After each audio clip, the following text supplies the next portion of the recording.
Okay, I'll shoot. DIY Wire. DI wires. Don't mind me multitasking. My friend Mega Ran asked me a question before we went live. The timing. I was like, oh yeah, by the way. And the button got pushed. The button got pushed, unfortunately. By the time I'm sitting here like, let me send the link. I'll give you some time to do it because I got to do an introduction anyways. But first and foremost, Mega Ran, man, how you doing, sir?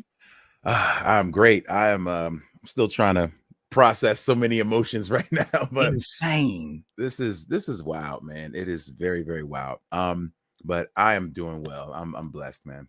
Yeah, and the way that you did it, man, I can't wait to break this whole conversation down because well, first of all, let me get into the formal introduction before I get into my personal introduction. But today we're joined by an artist who built one of the most unique and respected lanes in hip hop, rapper, educator, gamer, and now Grammy nominated creator. He's taken Nerdcore global, collaborated with major gaming brands, toured the world, and proved you can win big by staying true to what you love. Please welcome the one and only Mega Ran. Now, that's my formal introduction, but damn it, I seen this brother in Phoenix. I was torn with my guy, Noah James, and I had been told about the name beforehand. I wasn't familiar, but I've been told about the name, and more so what you were kind of like under the umbrella of the subgenre of hip hop at that time. I don't remember the year nor the venue. Maybe you remember the venue? I feel like it was Tucson that we met. Was it? I don't know. It could have been Tucson or Phoenix or maybe both, but gosh, I don't remember the venue though. It's probably not around, unfortunately. Yeah, like really, whatever it was, I do remember that there was a Chiba Hut real close to that. Okay, that's Tucson then, because we don't even have them in Phoenix. Unfortunately, I love Chiba Hut. Never went somewhere where they had Kool-Aid in a dispensary. I said, what is this? What is this Willy Wonka world that we're at? Yes. But with that said, saw this brother perform, and not only did he have his core audience that was there, folks who were diehards of his that were there, but he did something I have never in my 20 plus years seen of doing shows and rapping. He had his audience sit down.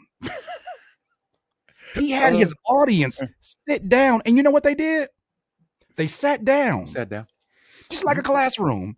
And he proceeded to do these songs that were, video game references and, all these different things that just weren't the norm at the time. But your success, man, is no mystery to me. I saw it then, the potential and the crowd control. I literally had never seen anything like that in that sense, because at hip hop shows, everybody's can be so to themselves and smug, but even then, you had an idea. In your own words, man, describe to these people, who is Mega Ran if they've never come across your world before.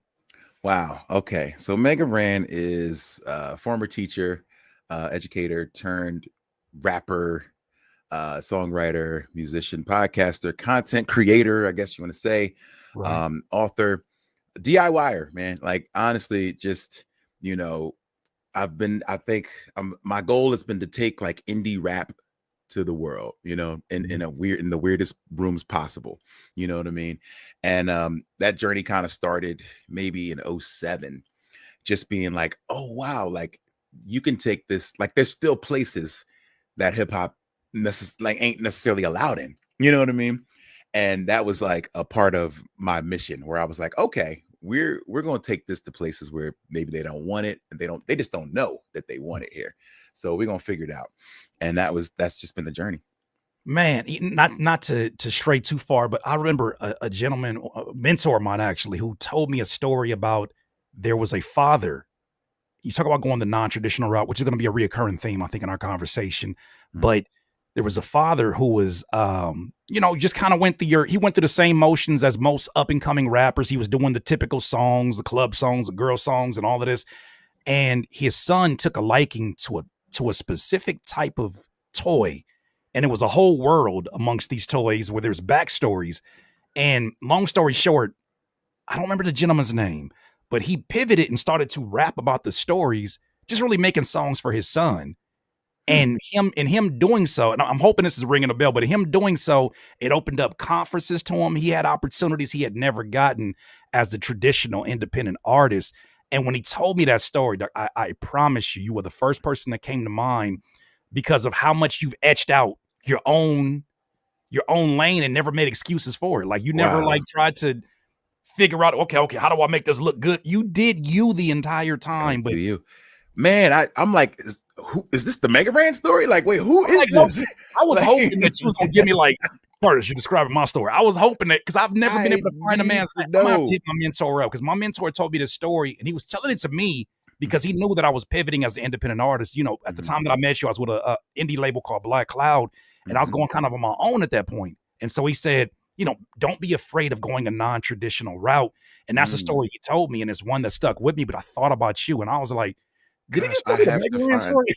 Yo, I have to, like, it sounds like a Man, combination of like my story just kind of truncated and when some things moved around because I'm like, wow, who is this? I gotta all I find know. out. All I know is they're little monsters, little monster toys, and they have like their own Mm. world and backstories. And I Not guess that's Pokemon, right? And it's not not Pokemon. No, Pokemon. I wouldn't Okay. know that. I wouldn't know Because that one. there, I know a ton of people who have literally made a living rapping about Pokemon. I'm And saying, Pokemon has become, it is not has become, it is like it's forever. It's eternal.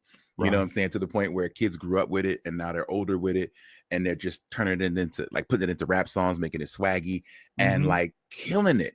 This world has just blown my mind of what can be done.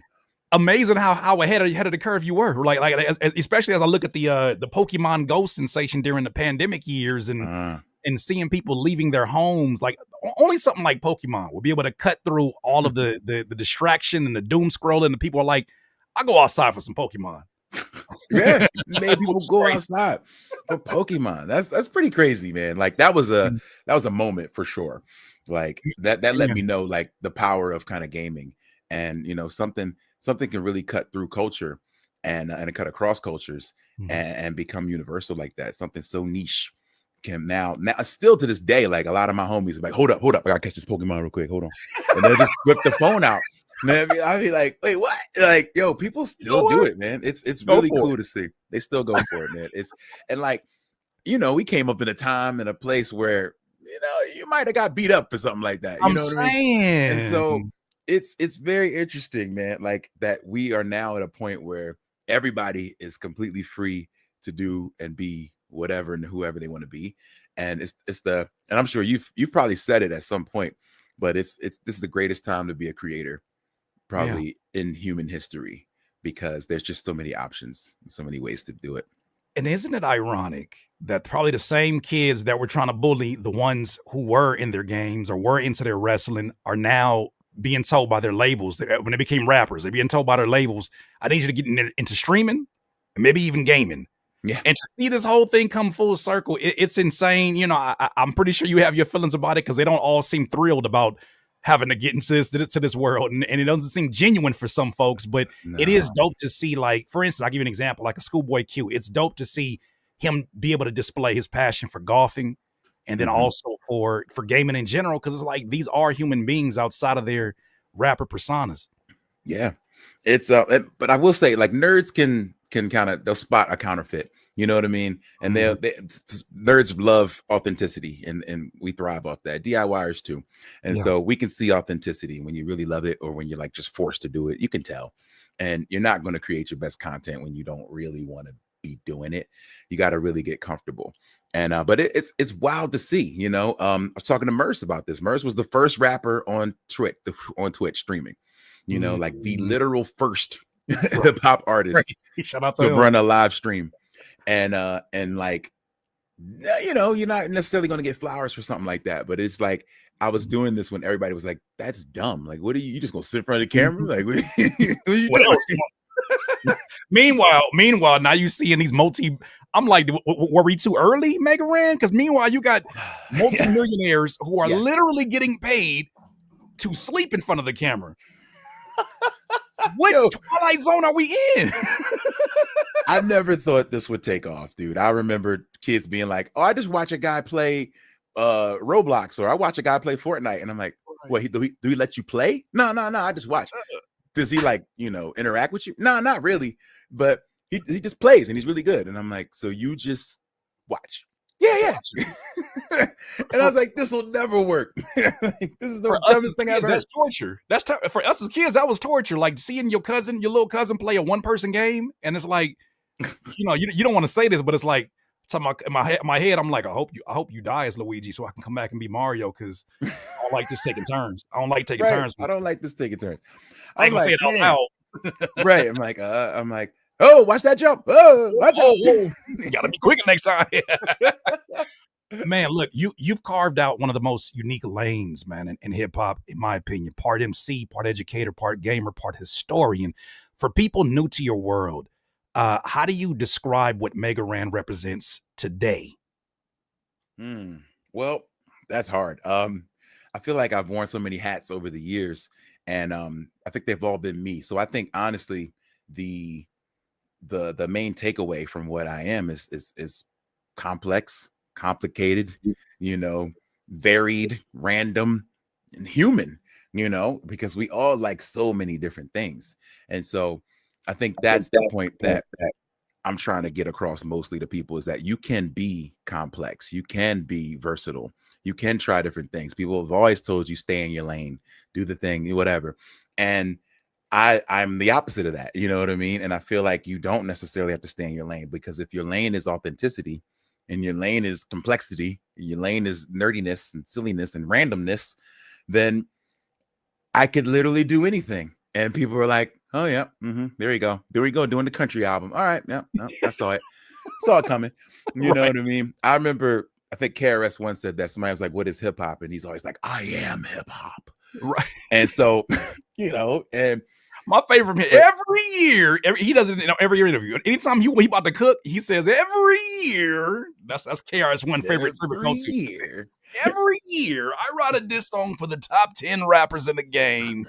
Go ahead. I'm sorry. Oh man, just hoping they get out of pocket. So yes, KRS said basically, because I am hip hop, anything I do is hip hop. You know what I'm saying? He said, I'm always hip hop. So therefore, the way I sleep is hip hop. You know what I mean? Like, it's hip hop because Right. that's who and what I am. And I love that. And I feel like that's you as a human being. It's like whatever you are is whatever you're doing, hey, Right. it's me. You can't take that away from me. And I think there's so many rules, it feels like sometimes in hip hop culture. I mean, really just I guess really as black man too, coming up in terms of expectations from our peers and what you can or can't be. And Mhm. one of those terms I remember growing up that I would hear at times, and I had my own relationship with this phrase of being a nerd because either I'd, was into computers or I was into like the game, and I was into wrestling before wrestling became something Mhm. all the homies was into. These things were kind of applied to it. But I hear people today, especially when I announced this interview, they said, dog, that is a nerdcore legend. And I've seen that echoed at least 10 times in the last 24 hours. Wow. I know my friend was out here doing some amazing things, but can you define for the people what is nerdcore specifically? And then also, too, what was so appealing about that lane to you? Man, I guess I was doing it before I knew what it was, which was cool. But once I get a great idea, I write it down, I start working on it, and then I Google to see if anybody's ever tried it. And so in the process of doing that, I was like, ain't nobody writing songs about like Mega Man, are they? Because I really love this game, Mega Man, and I love the music. And I just want to write some raps about like what if I was sucked into this video game and how that would sound. So we started flipping video game samples and doing fun things with them. And so I would search. I'm like, well, doesn't seem like anybody's doing this. And so now it's like, well, where do I play these songs at? Like, what am I supposed to do with Mhm. this now? And so I would kind of seek out places, and there weren't really any, which led me to Comic Cons and other places like that. But yeah, when I would just go play the indie rap show, I would have like a side pocket of traditional raps. You know what I mean? Where I'm like, well, I'm still a backpack rapper, so I'm gonna just do Right. these backpack raps. And it took one day in Philly. I think I was opening for Sean Price, rest in peace. And Wow. Space. and a guy in the front row was like, yo, do the Mega Man joint. And I was like, what y'all know about Mega Man?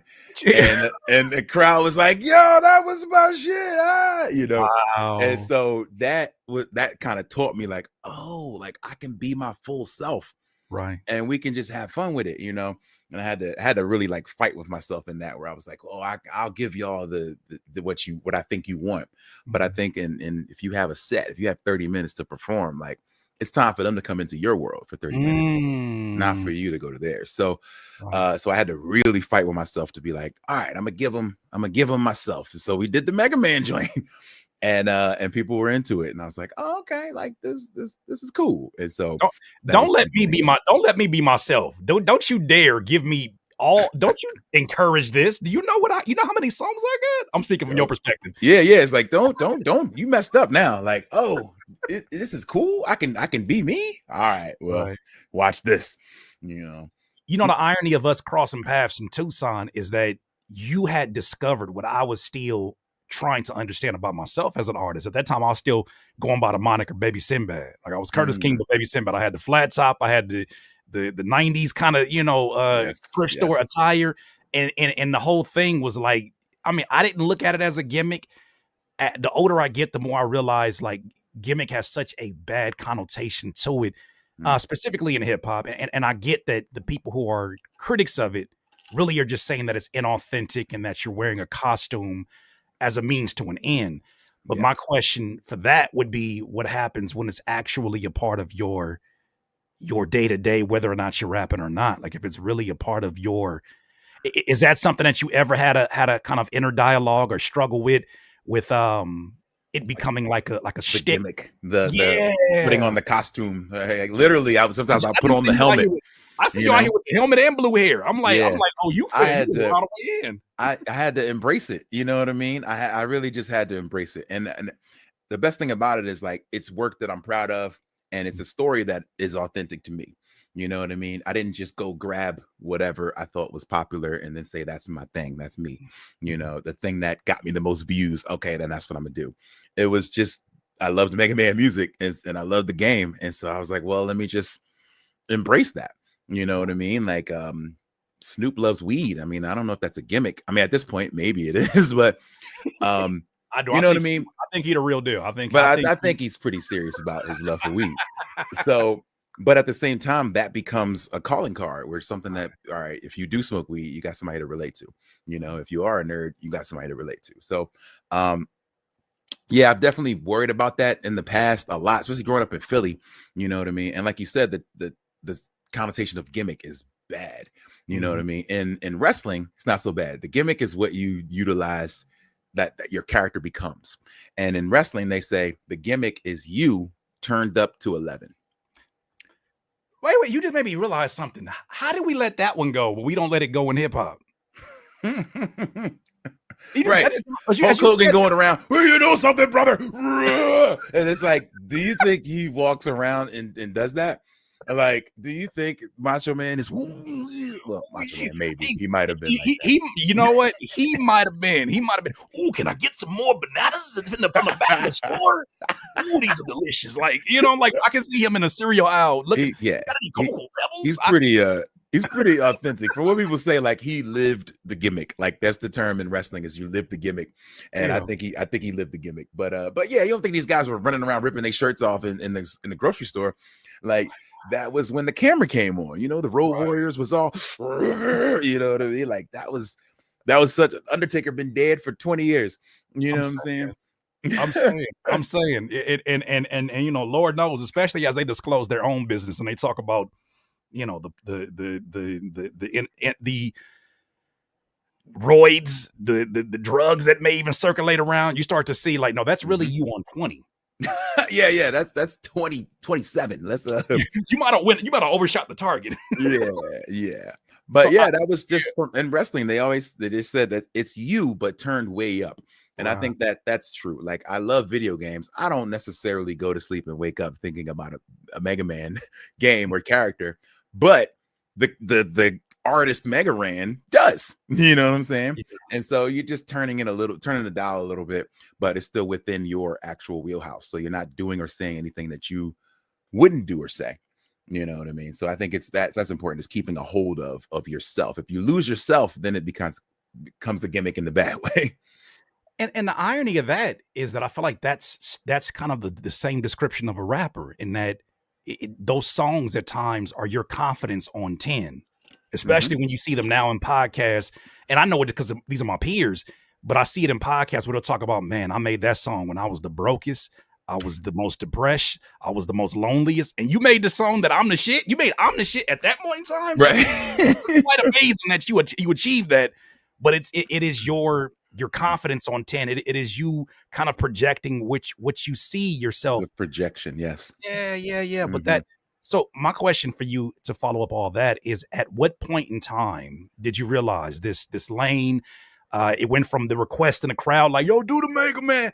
It went from that to, how did you know this is a lane that I'm carving that is not just different, but it's sustainable, especially as an independent artist? Well, I had a moment, and it ironically wasn't even Mega Man, but I think, well, it would have been Mega Man first, but it happened after, where I did, I was like, oh, I like doing video game flips. Let me flip Final Fantasy next. So once I found a little success, I was like, well, my second favorite game was Final Fantasy. Let's flip that. You know what I mean? And the Final Fantasy VII game that I did, the album kind of blew up. And that was like the moment where I was like, oh, this is kind of for real. But doing the album, the Mega Man project, this is back in the MySpace days, and putting it up on my MySpace page and being like, okay. And then people really saying they love it. And then I got a message on MySpace from Capcom. Now, Capcom makes the game, and I did not think they was going to find me.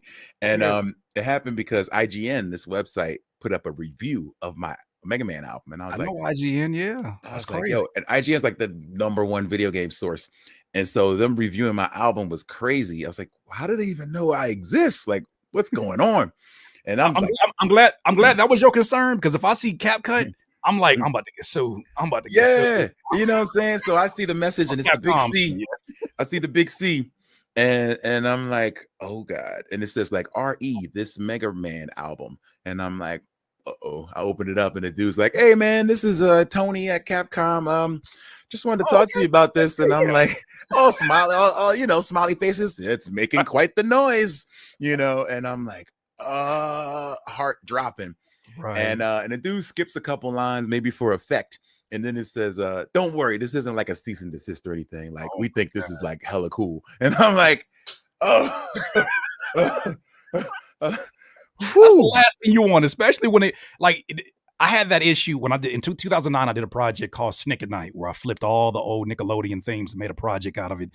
And I thought just like my initial audience was going to hear it, but it started getting numbers. It started doing more numbers on what was it? It was Z-Share, yeah, the Z-Share, MySpace, Mediafire, all of this. And I said, this is good, but this is bad.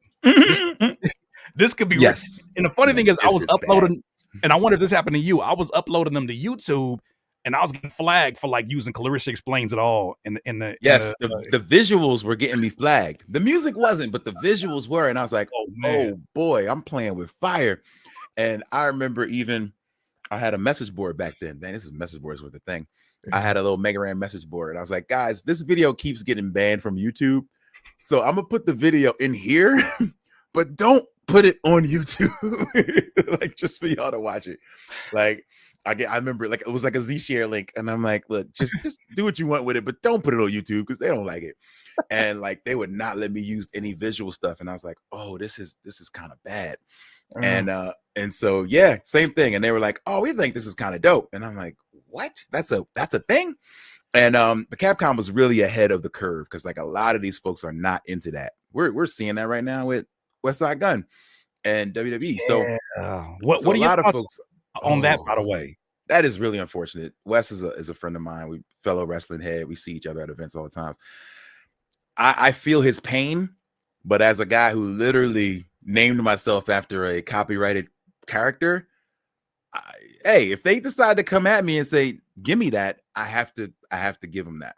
Like, it's a hip hop thing to do, to be like, yeah, I'm gonna just take y'all's photo and make it my album cover. It's so hip hop, it's so cool, but it's so dangerous. You know what I'm saying? And it's tough, man. Like the things you're a fan of, when you realize, if you get an impression that the thing that you love so much doesn't love you back, it hurts. And that was what I read in his post about it. Like that the hurt of it all, where he wasn't like, man, F y'all ain't not, it was just like, yo, I love this and I'm so disappointed. And so, but I wouldn't have put their image on a Times Square billboard. You know what I'm saying? I just wouldn't have That done that might get a lot of attention. That might get a little bit of attention. And like, he's not, I mean, he's indie, but he's not underground. You He's know another what I tier of mean? indie. Like He's too flashy. He's flashy Megan, indie. Megan Rand, you been to Strangeland? No, it's Strangeland. Strangeland, Tech Nine and Strange Music compounds, the acres that they have up I have there. not been. No. So when Murs was signed there, he you know, I went out there to do a video with him for the song Lemon Juice, and they took me on a tour. When I saw that, I said, "Yeah, I'm Y'all indie." ain't indie. No, Like, I this is I didn't even indie? direct it at them. I directed it at me. I didn't even want to throw that at them. I threw it at me. I was like, oh, I thought I was really indie. Look at this warehouse that used to be a Montgomery Ward. Yo, Montgomery Ward. They said, you want to go see the merchandise? That's not in the same building? Oh, yeah, let's get in the golf carts. What? Hey, you want to go see where we take care of all of the ASCAP and the publishing, you know, all of the PRO information, and we pay the checks? It's a whole room full of employees. We go to the merchandise. Yeah, that's different. Merchandise for the last 10 years. Then they say, you want to go to our stage where we also build our own sets and music videos? These folks, this crew that they had up there, had a stage where that's why Tech Nine is such a great independent live musician. He has a literal stage on the compounds. It's acres and acres of land, but a stage on the compounds where he performs, and they can build up sets up there and do music videos. They built a set within 24 hours while I was staying out there.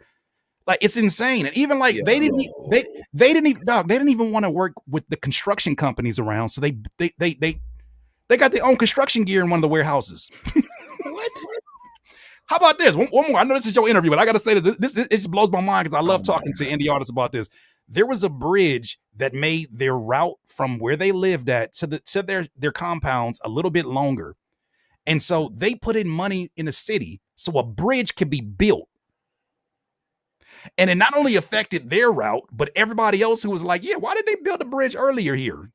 So you talk about independence. There's tiers to this that I'm like, there are levels to independence. Oh my gosh. Wow. You just blew my brain there. So crazy. When they come to you and come to me and be like, why can't you do that? I'm like, what you mean? What you mean? Yeah, there's levels of independence. We need to come up with a new term for that. I guess they used to they were trying to get a word off. Mindy, major indie. Did you hear that? Yeah, I don't like that. You were Mindy. Tried. But let's talk about the things that are possible, man. And this is what initially had the conversation going, bro. So supremely proud as an independent artist, as a DIYer, to see you in these Grammy nominations, man. This is insanity. You know, first of all, where were you at?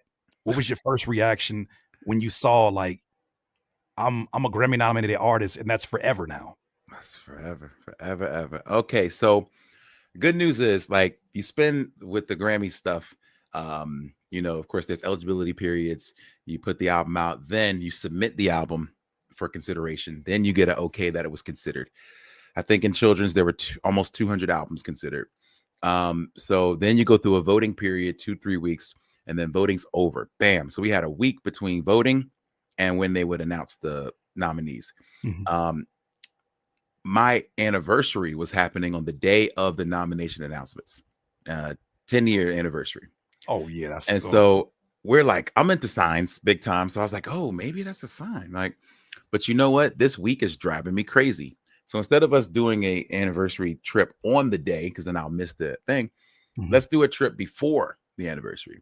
And so the week leading up, which, you know, after voting ended, we took a cruise. We went to Long Beach and did a little cruise down Mexico and back. And 5 days. I come back the night before the announcements are going to be made.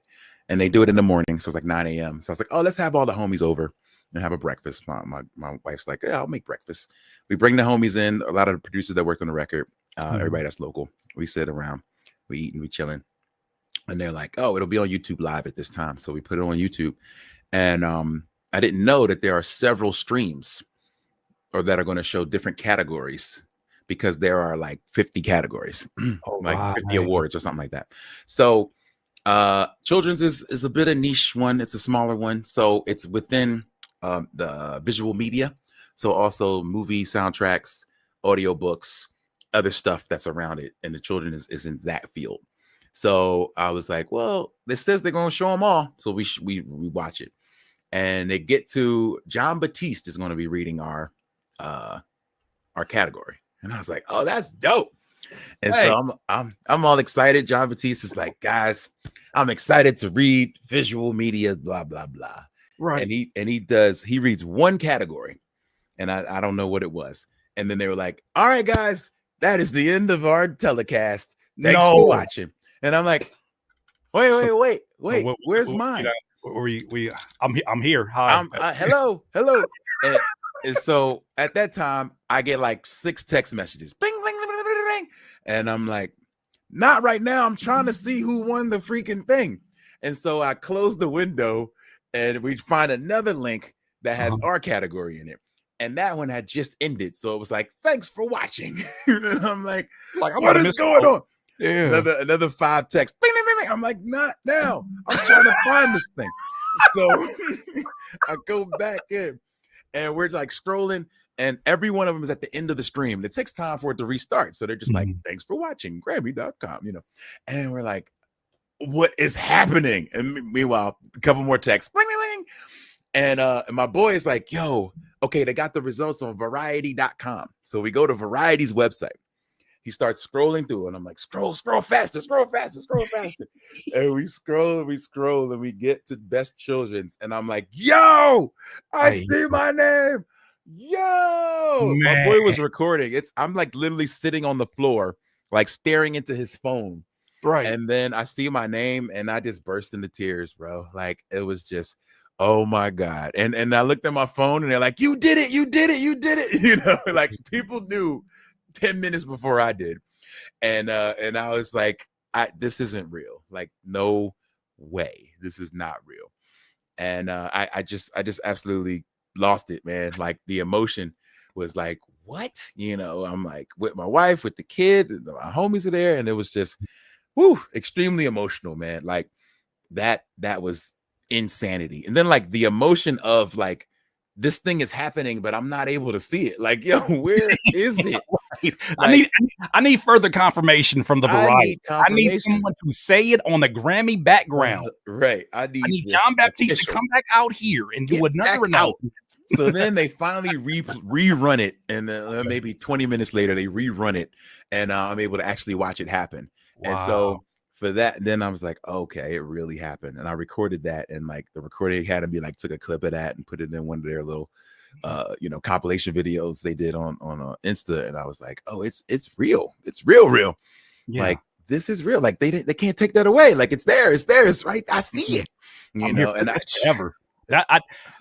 What's crazy, just from a viewer standpoint, at times I identify this as an artist, but I don't really identify the difference at times of Grammy nominated versus Grammy winner on a very casual reading. If you see Grammy nominated, it's Grammy. Like you're part of that. You're in the conversation. World. Yeah, that's really.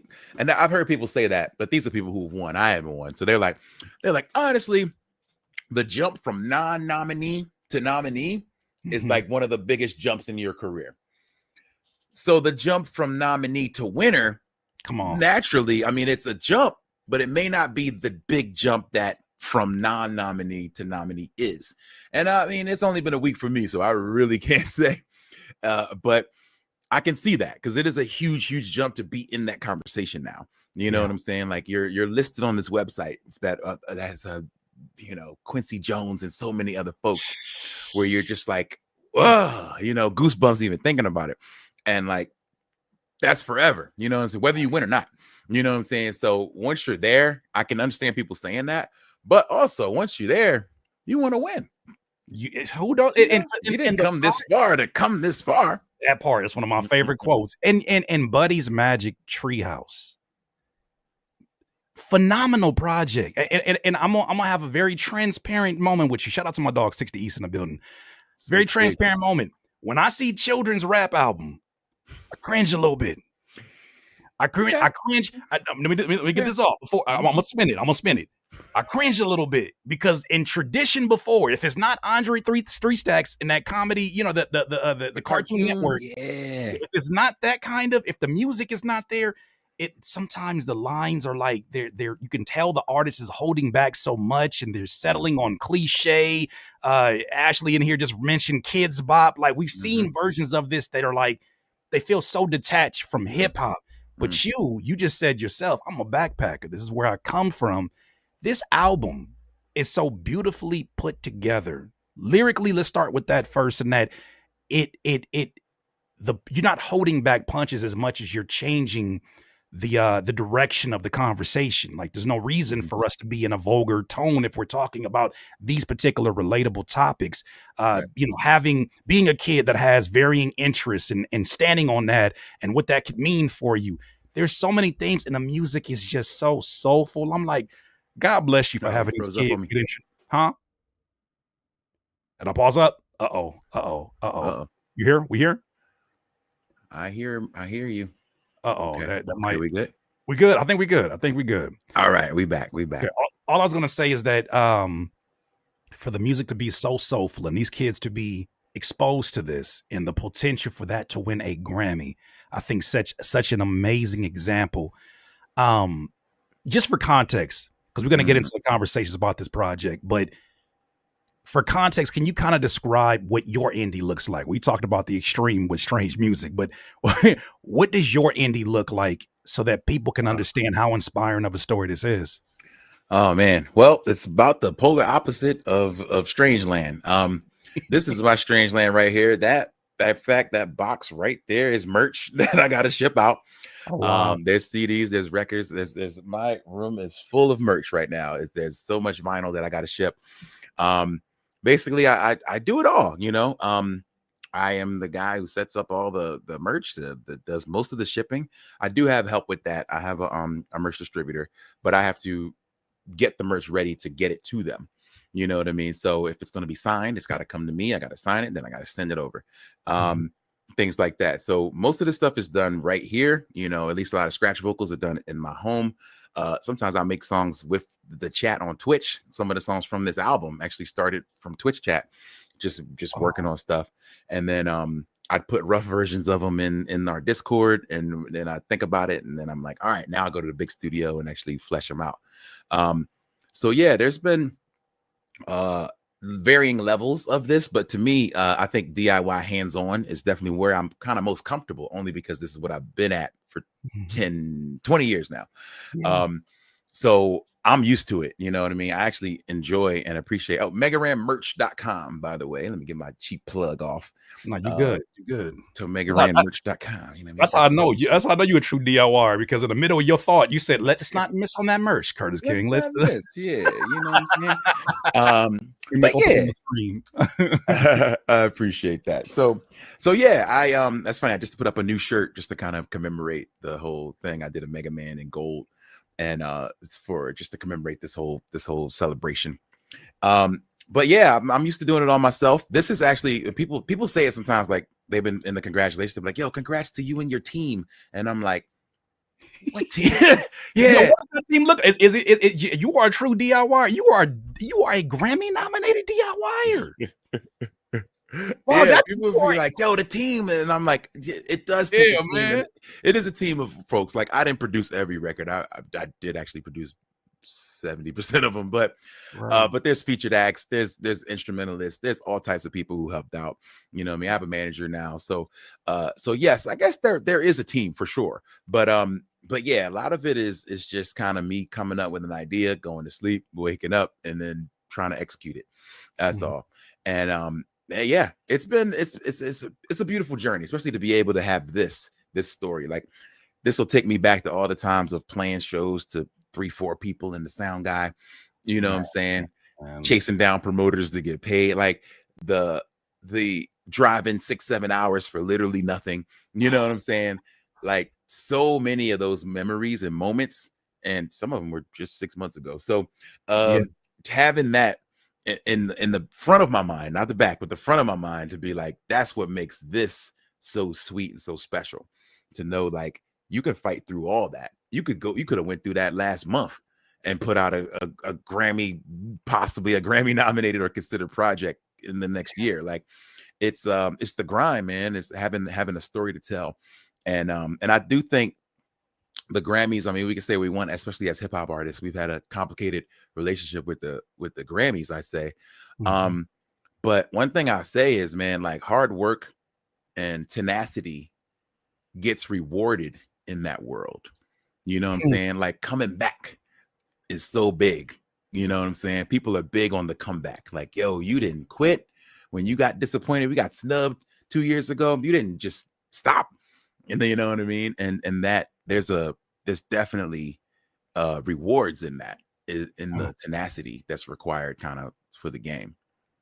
Was this a thought in your mind as you began on the journey of making Buddy's Magic Treehouse? Was that even a consideration before you got into the project, or was it just a very natural, I want to do this thing? Well, yeah. I actually submitted the first children's album I did, which was Buddy's Magic Toy Box. That's right. And 2023.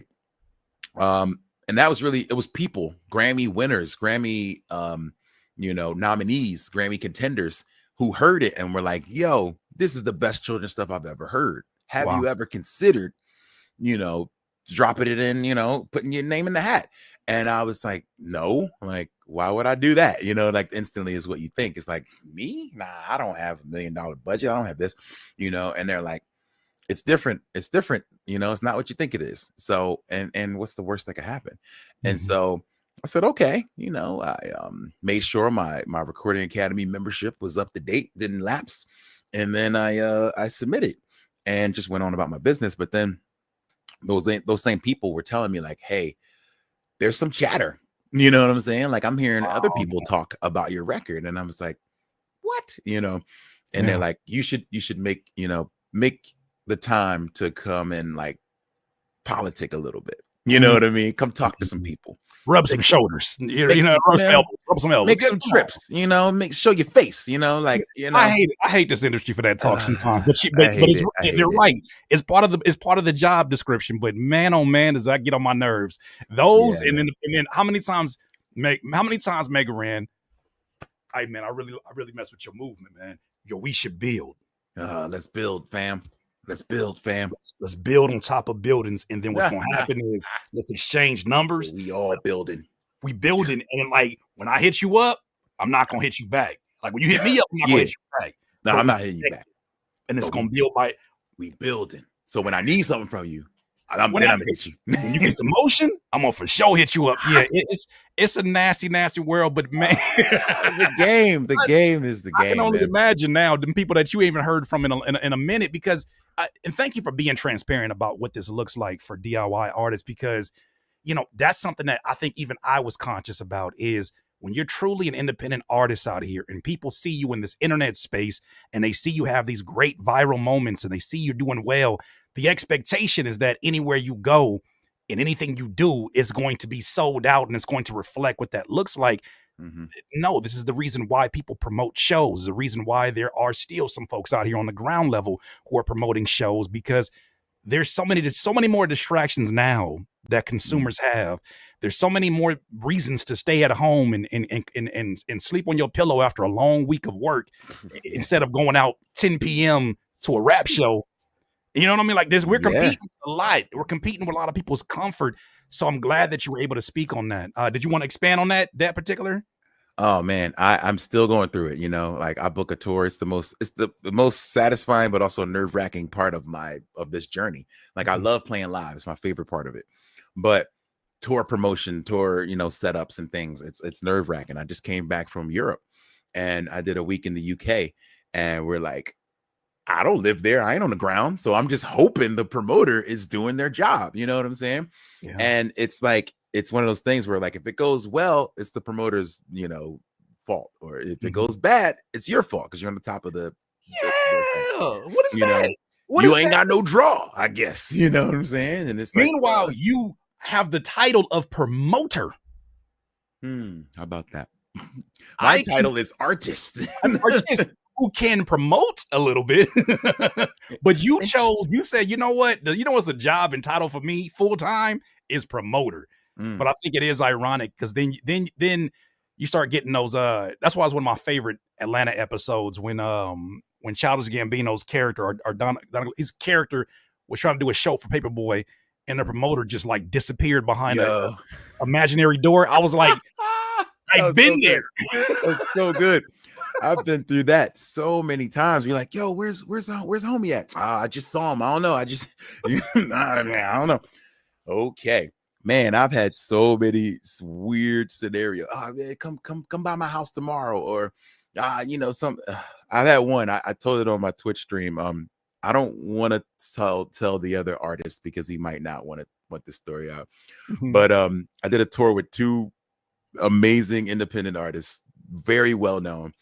And we hit San Antonio, and the promoter is just like, yo, light night, man. I really don't know what to tell you. And my homie, the other artist, is like, well, I can't accept that answer. I don't like where this is going at all. He's like, yeah, I can't go back to the other guy and say that. Like, so what are we gonna do here? And he's like, yo, man, I just, I was planning on the money coming into the door that would go to you. Like, I didn't put any of my own money into this. And we're like, well, okay, where are we going? And they have a talk, and I was like, I'm gonna go get a drink. Y'all do this. And so I walk away, and then he comes to me and was like, I think we got to walk this brother to the ATM. And I was like, for real? And he's like, Not yeah. the ATM. I've been there. The ATM walk is hilarious. The ATM. Like, you ever seen a promoter shake behind a Chase Bank glass window? I've seen it before. And a promoter who's like, don't worry about it, man. I'll just take it on my account. I'll take it on my account. I got it. You know that glass button, fingers crossed, like waiting for it to go through. Like, yeah, we good. He didn't have a few drinks, and so he just not acting normal. Bro, how many times have you seen? And I'm talking about a specific type of Chase Bank where you gotta, like, at after hours, you gotta put your card, and then you got that door that he can stay protected in. There's a part of me that said, hey, what if he gonna lock himself in there until I leave? Just gonna stay here forever. Like, I called the police, so you should just go. No. it's a cold business, but man, like, you are so right that the game in general pays off those who have the audacity to stick around, and also the audacity to evolve at different stages. Because even at this point, before making this project, you had already done a children's album. At this point, you have already established your name, and people are going to forever hold your name in high regard. But man, a children's album of this magnitude, I imagine, because I never made one. I made a children's jingle in my marketing class one time for a failing zoo. There was a scenario of a failing zoo, and I had to make a zoo jingle. That was the last jingle I ever made. That was so challenging. Yeah, jingles are hard, man. I didn't mean to tell you that mid-sip, because it was no, but they're hard. I've just tried to do some jingles. I'm like, I don't think I can do this. I think I was singing, I want to go to the zoo today. I said, no, I can't do this no more. This is not work for me. Children's music has its own songwriting rules. Usually it's more simple, clear, yet still melodic. How did that challenge stretch you as a lyricist who's known for complexity and storytelling? That was really tough, man. I had so much difficulty in the beginning, just kind of fighting with myself, being like, I gotta dumb it down. No, you don't dumb it down. You just, and then I'm just, and being like, having those backpack roots and being like, oh, I can't have the homies be like, yo, you slacking on the lyrics, And so it's just this inner struggle for sure that I went through a lot on that first record. I can still recall myself sitting in the studio with nothing, you know what I mean? Blank sheet, blank session, just being like, I don't know if I can do this. You know what I mean? Because I have these ideas, but too complicated, too complex, too simple. Like, I don't know. And so I would beat myself up with that. And so eventually, man, I think it started with me writing a chorus. And it was a song on the first album called That's Okay. And I think that's where the whole album started, with my name being Raheem, and a name that people can't always pronounce and get right. And for a song for all kids who have not so easy names, to be like, yo, if you mess it up, that's okay. We can learn together, and this can be a teaching experience. And so I was like, I think I got it. You know what I mean? I was like, okay, I think that I found the complexity in simplicity. where I can now dig a little deeper and still keep the rhymes and the tone fun, but be like, yo, this is a teachable moment. And I think that's where it came to me, where I was like, all right, I can use a little bit of my teacher background and teach a little bit in these. And I've had other people come to me and say, I love your storytelling because you make sure to involve yourself in the story.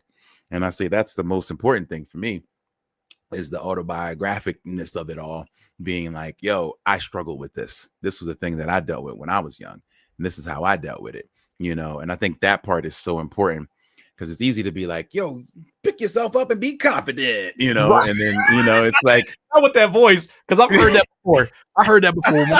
When my mama used to try to bring me rap albums from Christian Lighthouse bookstore, yeah. and mama was like, you need to listen to this. You need to listen to this instead of what you listening to. And they'd be like, I used to be a gangster. It used to be fun, but not anymore, because the Lord's number one. And I'm like, don't tell me about all the benefits of what you just came from and think that I'm not going to be intrigued by the other words. I'm like, really? That sounds cool. I made a lot of money. Sure, I had a lot of honeys.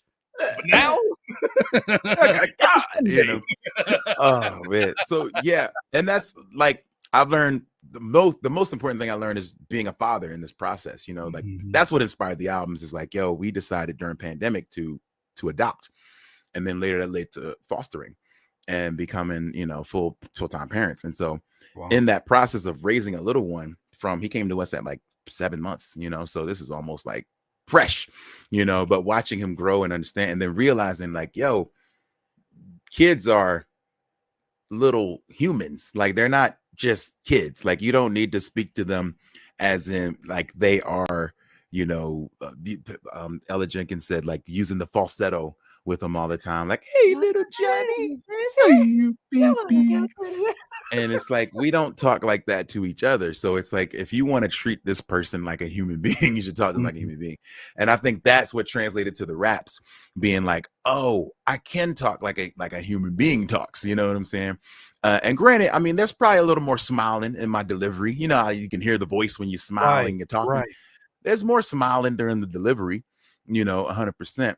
But yeah, I haven't let that affect too much anyway, with the complexity of the words and the rhymes. And this is the second album, so it was supposed to grow up a little bit with him. You know what I'm saying? That was my job, and this idea is that the first album is like, it starts off with counting 1 to 10, and and this one has an alphabet song, but like, it's supposed to then grow up. So by the end, we're talking about be yourself. And I mean, I got a 4-year-old, so he's still figuring out who he is. So working on that concept, being like, all right, now it's time to step up from ABC 1 2 3 to how to be a good friend. You know what I mean? And what's that look like? And so now I can channel my own, experiences of being a friend and dealing with things as a young kid, and how important peer groups were to me. And so that's been the journey. That was the journey for me. So this being in my second album for sure helped a lot, because now I'm like, I feel like I got a groove, but now it's time to step the groove up. I don't know where I could possibly go for a third album. Like, people talk about that, like, oh, is this a trilogy? Is this, right? I don't know right now. But again, I didn't know from the first one. I sat in the studio blank. So I'll tell you where you go. I'll tell you where to go. Right. This is called the Grammy. GRAMMYS. This is called the Grammy. That's the next album, because you winning that Grammy. Damn it. You are winning that Grammy. That's the air. That's the third. The third is Dreams Do Come True. Hey. Don't listen to these rappers that tell you that you have to follow their lane and the only things that they've done. I guess it worked out for your friend Miggeran.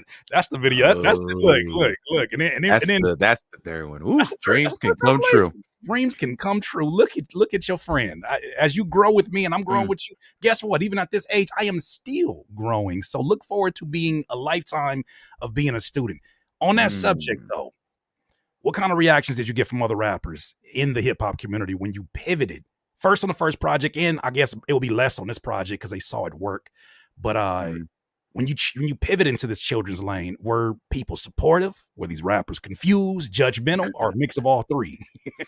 Well, I would say the first piece of advice that and this isn't even the answer to this question, but I'm going to get to that. The first piece of advice I always give young artists is, do not listen to or acknowledge or care about what other rappers think about you or your art.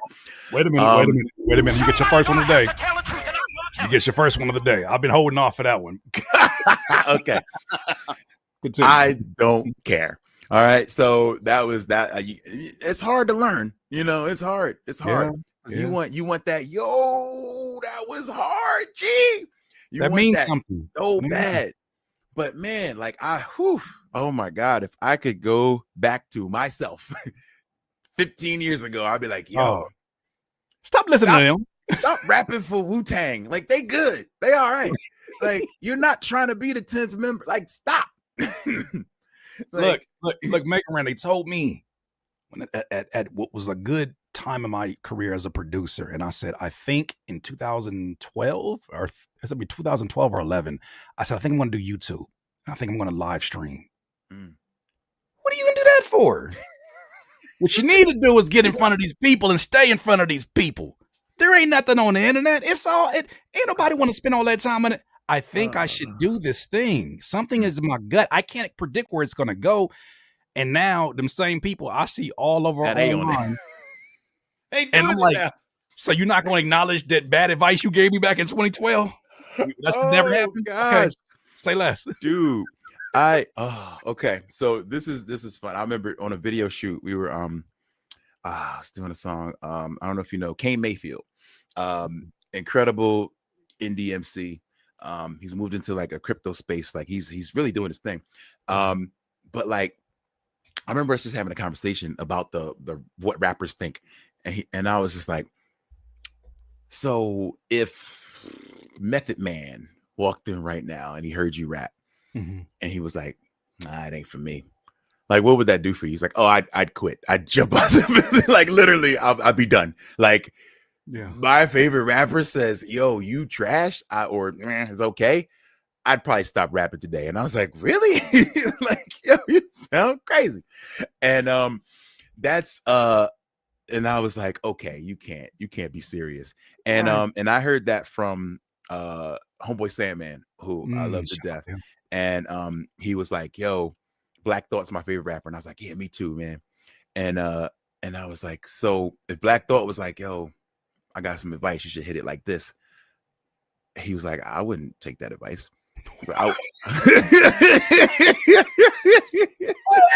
With no explanation is even funnier. The fact that he didn't give no context, he said, I wouldn't take that advice.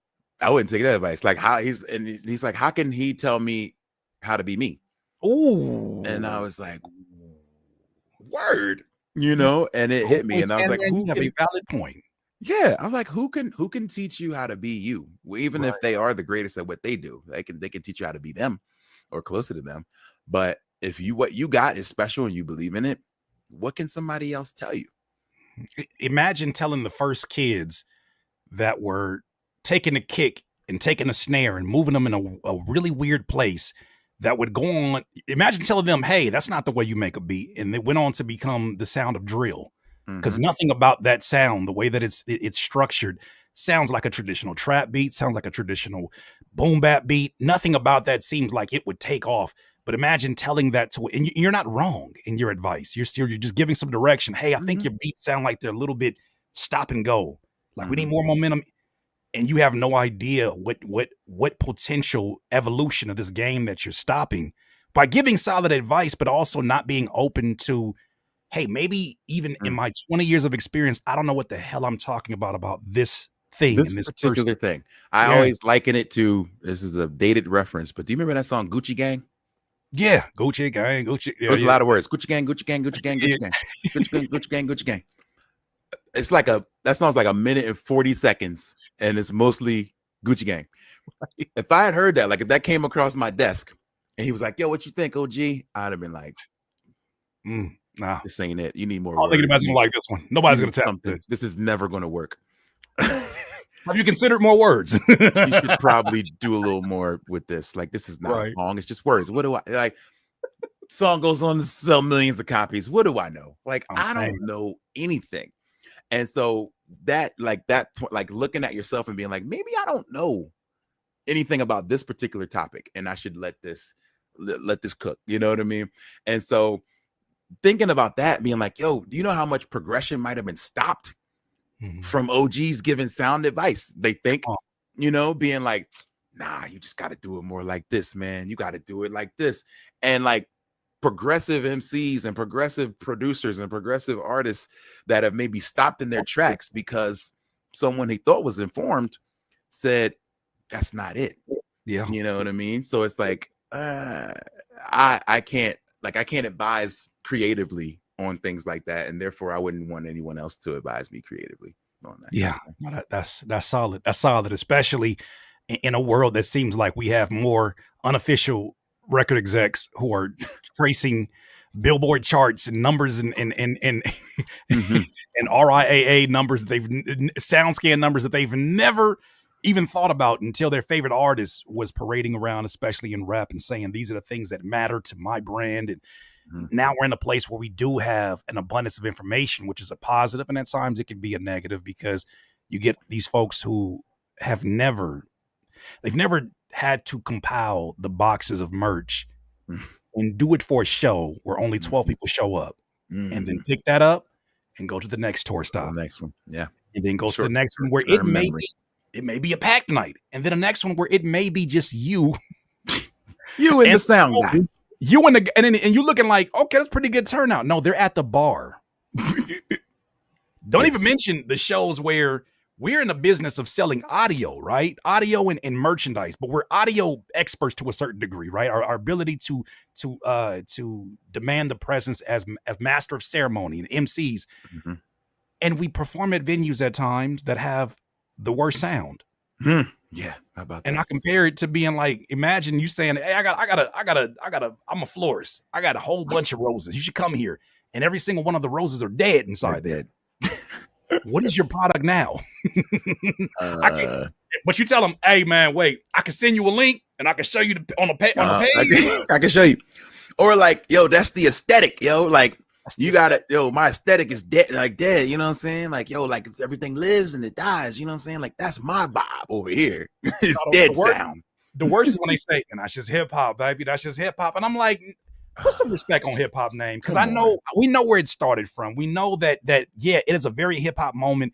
Like, I've had shows where a speaker went out and rappers were like, I'm not gonna rap here because the speaker's out and that sounds horrid. And I understand a little bit more now, but at that time, it's like when you're hungry, you're going to get up there and our folks have done less with far less in the boroughs. So that's in the essence of hip hop, but I do feel like it's part of the reason why fans disrespect artists, especially independent artists, and the media outlets put so much disrespect because they don't understand the roller coaster journey that this is. Can you kind of speak to that? Man, it's so true. I feel like, but you got to be careful, I guess, with the criticisms of it, because it almost comes off like a pull your pants up, respect yourself, Bill Cosby kind of way of respectability politics. It's true. But at the same time, like, yes, hip hop's been around for 53 years now. Like, it's time to take it seriously. And if we love it and respect it, then yes, it should be presented in a professional way. We call it is an art form, right? You know what I mean? So yeah, I do hate the connotation to be like, that's just hip hop. We on hip hop time. You know how it goes. Hip hop, baby. You know what I'm saying? Like, that means this mic don't work. Like, what? Why does that? Like, what? Wait a minute. You know how many times I just sat there and looked at a sound man, and I just in my head, I'm like, why do you hate me? They don't hate you. They hate their lives. But you and I know how I've seen you get down, and I see you go into a venue, and sometimes you'll talk to the engineer, the engineer first. Hey, you got to meet you. Get I've seen you in the element. I probably learned from you. Hey, pleasure. Get the name. That's the first thing you better do is get as many names as you can. You want something to drink? Because I got a homie who he takes that to the next level. He'll shout you out from stage like, "Yo, what's your name again, Ron? Okay, appreciate you, man. Yo, make some noise for Ron, y'all." And like, that means you messing up. Like, usually he put a name on it. He said, "So if y'all don't like this, yeah, Like Shout out to Ron in the Ron, back. I'm gonna shout Ron 3-4 times. So when you remember that this sounded horrible, yo, shout out to Ron on the sound. Yo, Ron, we couldn't do it without you, man. All of Like, a sudden, he turned the mics up like, you put that on my name. You put that on my name. I'll be damned if you put that on my name. but yes, first thing, man, I'm shaking hands with everybody in the building, man. Like, because it's so important. Like, and they're responsible for your output of that night. You know what I mean? The sound is bad. Like, my wife, she goes to a ton of concerts too, and she'll be like, man, like now that she knows like kind of what good sound is supposed to be, it's like, man, their sound was bad. And that, you can't put a name on it. You don't know the sound crew that ran that show. All you're gonna say is band, insert band here. Yeah. Sound was bad, and now it looks bad on them. And so it's like you can't do much about it. But at least from stage, you can be like, yo, shout out to Ron. You know what I'm saying? Bigger levels of indie, probably the strange level of indie, where you can bring your own sound crew on tour. Yeah, you know actually, what I mean? we'll take it from here. Yeah, you walk in like, hey, can I unplug that? Thanks. All right. The entire console? What do you need from me? Just moving out the way. That's all. We want you to have a good night. That's what we want you to do. Have a good night. And it's funny because I've seen independent artists, like shout out to my guy Triz. Triz he brings his own mic. He will bring his own mic. He says, no matter what, you bring yours. So I wanted to ask you about that. Do you take extra precaution? Because I know how much professionalism, I know how much presentation matters to you. What kind of proactive steps do you take to avoid those shows where it doesn't represent the brand? Because you're really out there not only promoting your brand, but you're protecting the brand too. Yeah, you're a musician. I tell my artist friends all the time, man, you're a musician. Bring an instrument. But I just sing. All right, we'll bring a mic. You know what I'm saying? You think a saxophone player would show up without a horn? Hello. I just think I want to hear you. I just thought y'all have a house joint. You ain't got a house alto? Are you serious right now? Anybody got any reeds in here? Behind the bar, you got any reeds in here? What are we doing? You telling me you don't have a house sax for me? What kind of venue is this? And do you want to put your mouth on the house sax? Like, think about that for a second. Do you, like, pause, do you really want to put your mouth on the house sax? Every musician in there is used? Yo. No, that's crazy. That's crazy. Like, come on. Yeah, like mics aren't that expensive, man. And make an investment. It's a simple investment. I get a wireless, and it was one time, ironically, this is a fun name drop. I was playing South by Southwest, and we're playing with Lizzo. And this is before Lizzo was Lizzo. Shout out to Lizzo, because Lizzo did the indie grind as well. Like, a lot of people don't realize that. Lizzo talks about it a lot, like sleeping in cars and just playing any show. You know what I mean? Grinding. And so we're on this stage, and she's like the headliner, one of the headliners.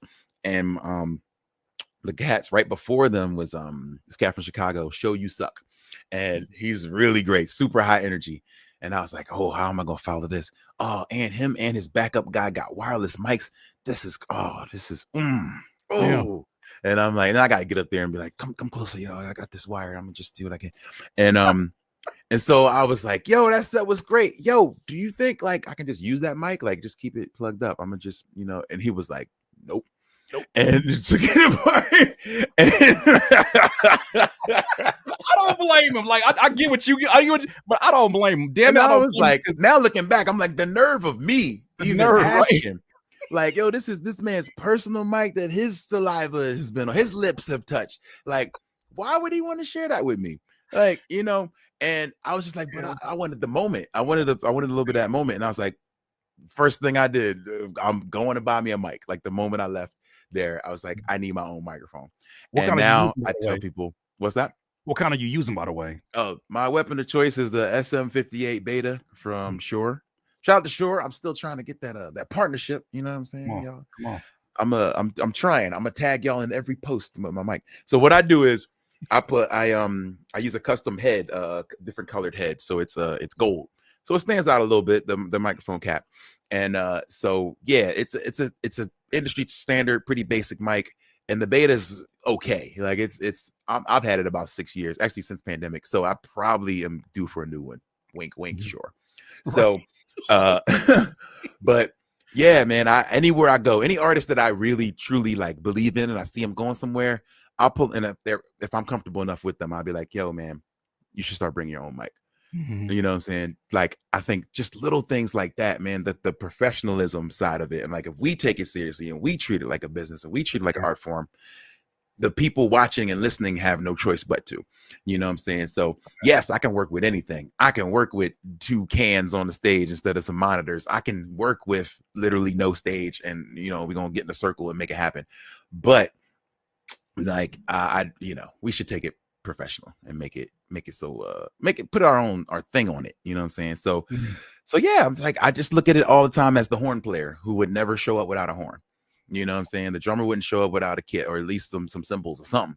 Yeah. You know, even if there's a house kit, it's like, bringing my own bring my Oh, own I don't cymbals, know. bring my own sticks, bring them, you know. Y'all got different habits in here. Like, you know, it's funny. I should never came across the show Bar Rescue. I should have never came across it because I go into these bars now, and like my brain can instantly turn the light off and put a what is it, the black light and think about it. Like, after the pandemic, I don't know what kind of a germaphobe I turn into, but I get in these places, and for the Yeah, first time, Mega Ran, I sat there in front of a microphone and I said, like, ew, I ain't using that. "Everybody been spitting in this all night long. They've been doing this, Oh yeah, like, it's yeah, you I'm up like," here. and I said, "What am I doing?" Like, and they've been smoking, they've been spit. I say, "You know what? I have never been this much of a, I have to bring my own microphone now. I have never been in that place. It took me to I Yeah. got 40 and I was like, I no, no, no, no, no." You got it. You just, yeah, man. Like, I'm not even super germaphobe. My wife is. She's always like, all right, you know, anywhere we go, it's like hand sanitizer. Come here. Right. You know what I'm saying? Oh, I keep that on me now. Oh, I keep like that one meme. I got that thing on me. Oh, I got that I sanitizer on keeps it me. on me. I Yo, keeps it on me. man. Okay, question. Yeah.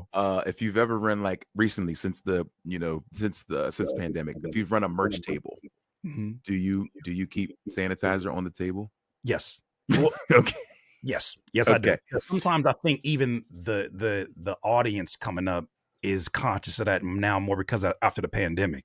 Yes. Um, Something else though too, and I've wondered how many adjustments you made. You got such a wide variety of merchandise, and you know you offer the shirts in person. You have the full merch booth.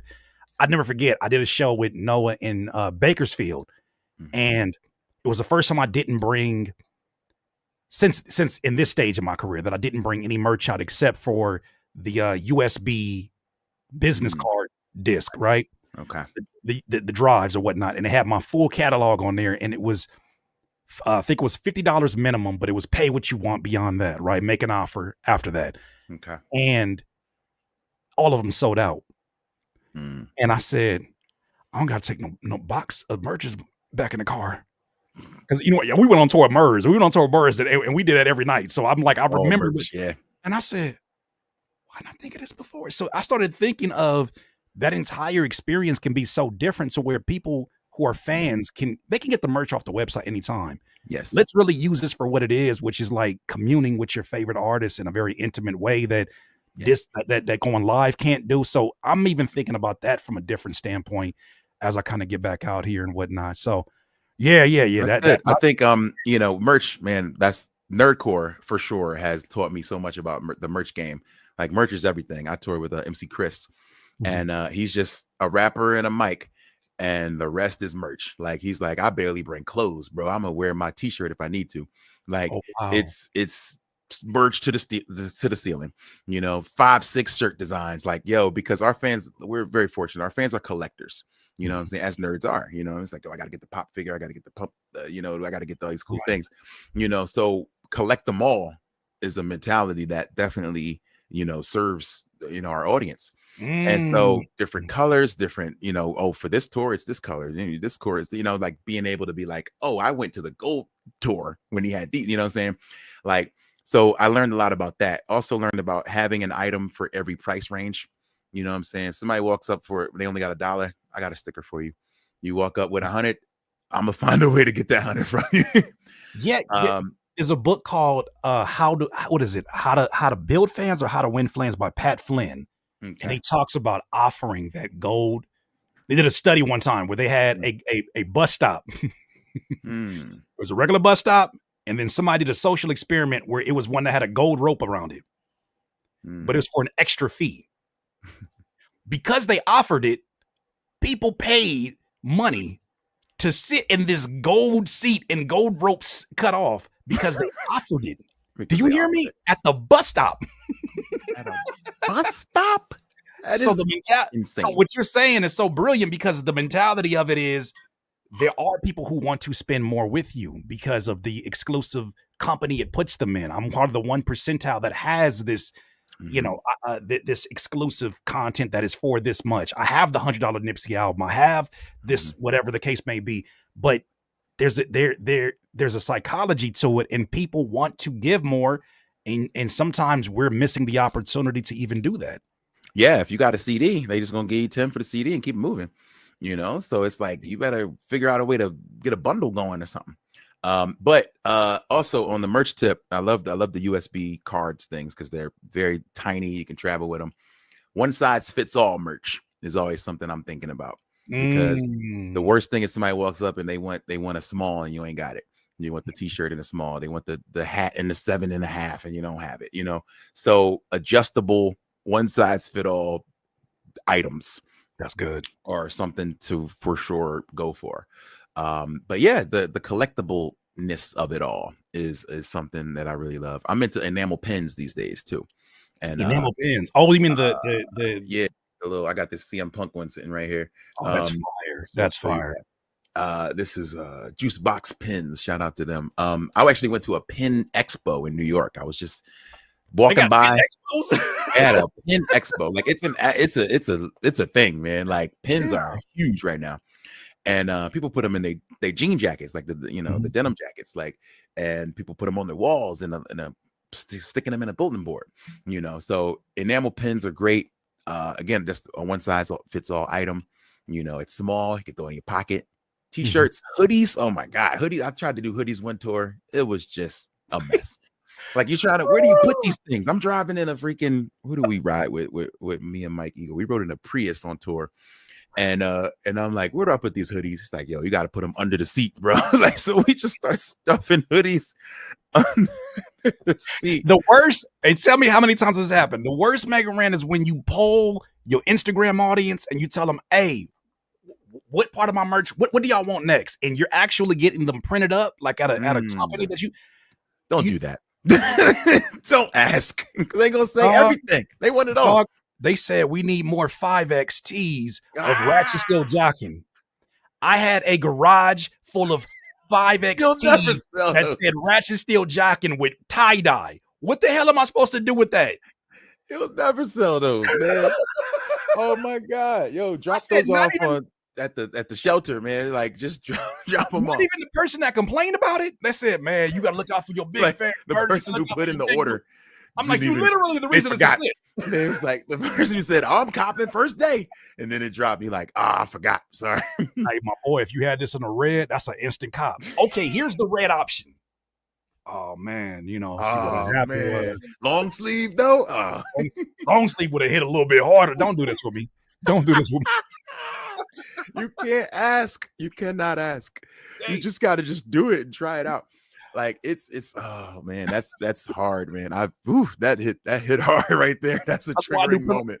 I think I still got PTSD. That's why I do print on demand. I'm like, you establish it. I'm not putting this in the garage so my wife can be like, no. So, what's up with that investment? You get an ROI on that? Nah, honey. See, what happened was the next season it's gonna go crazy. See, because it's not EDM season. That's why they don't want the tie-dyes. Okay. Okay. Man. Speaking of the nerdcore audience, though, man, because you speak and you revere them in such high light, people don't realize how passionate and loyal, like you said, they love the collectibles, how knowledgeable nerdcore audiences are. What's something you wish more hip hop fans would understand about that audience? Well, I think people take, or at least in the hip hop audience, they take kind of what we do in nerdcore and instantly kind of categorize it in a certain way as like lame or square or things like that, rather than taking the time to listen to the craftsmanship that goes into a lot of the recording. Mm-hmm. And what I love about a lot of the nerdcore guys are true DIYers. Like the top nerdcore rappers, guys with 500,000 subs on YouTube, are writers, producers, engineers. Wow. You know what I'm saying? They literally do it all and put out songs that are high quality every 2-3 weeks. You know what I'm saying? For a while, they were doing like the weekly model, which is what I got a lot of people kind of going, being like, yo, new track every Friday, self-produced, self-mixed, self-written, recorded in-house, and given right to the people. You know what I'm saying? And so the biggest thing I take from that is like, yo, that takes some dedication. Like it's one thing to be like, yo, I'm just really nice with the bars, so now I need beats. Somebody send me beats. You get beats, and then they could be sampled from anywhere. You know what I'm saying? You could run into a sample issue. You could run into a producer disappeared issue. Oh, he sent me a track. He didn't label the MP3. I don't even know who that dude is anymore. You know, there's so many things that can happen in that type of environment where you're so hands off that a lot of nerdcore guys are cutting out. You know, those situations don't necessarily happen. The visual aspect of a lot of what they do, not being afraid to find an avatar, so to speak. You know what I'm saying? Like mine is the little black Mega Man dude winking his eye. Right. You know what I'm saying? Like that's the avatar. That is the thing. If you see it, that's me. You know what I mean? I think with an art base, I can do a lot more on a visual tip with videos, with AMVs. I saw somebody in the comments mention AMVs were so big for a while. It's like, yo, you can just chop up some Dragon Ball Z or whatever, you know, if you're careful enough, you know, with your edits. But again, that's somebody else's stuff. But you're gonna go through them YouTube problems we had early on. Yeah, you got to be careful. But you know, I love a good AMV. You know, if you can just find creative artists and creative ways to do it, where you're not stepping on copyrights. But like the visual aspect, like every song that drops has a YouTube video component to it. You know what I'm saying? They utilizing all the social medias. I got people who be like, man, I don't mess with Twitter, G. Like, nah, I don't be on there, man. I'm like, well, you're losing.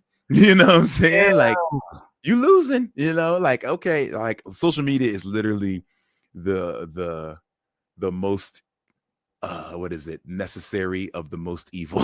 You know what I mean? It's like the necessary evil. Like, yo, I hate it, but I need it, and I'm not gonna be, you know, stubborn about that.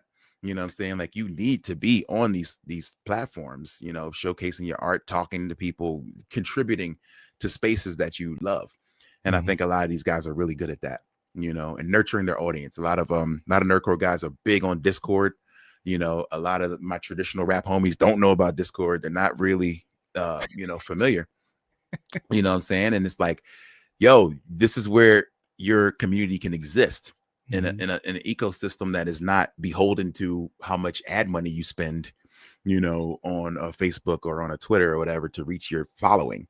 If you can get all these people to come to one place, you know what I'm saying? We can all, you know, communicate. So when I drop a new thing, everybody can see it immediately and go get it. You know, we went again. Oh, there we go. There you go. Okay. I feel like it took me a while for Discord, for sure. That was something kind of during pandemic. You know, Twitch I was into and out for years, and then pandemic is when I really learned it. But just like giving the time to these different, you know, resources. Patreon, a lot of folks are maybe not on Patreon, but like utilizing these ways to let fans support you.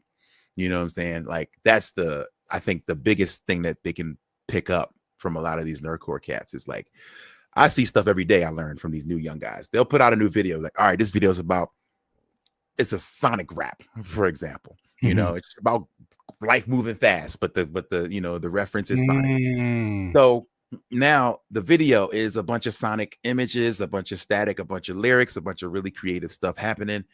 End of the video is like, yo, here's how to get to my Patreon. In fact, yo, I'm gonna put up a little list of all my Patreon supporters. Here you go. Bam, I got your names all in the video. Thanks for this love. You know, collaborations, other stuff happening. Like these guys all like utilize a lot of collaborations and just, you know, taking your talents and spreading them across all of the different areas and social media that you can, and staying consistent with it, you know, for sure.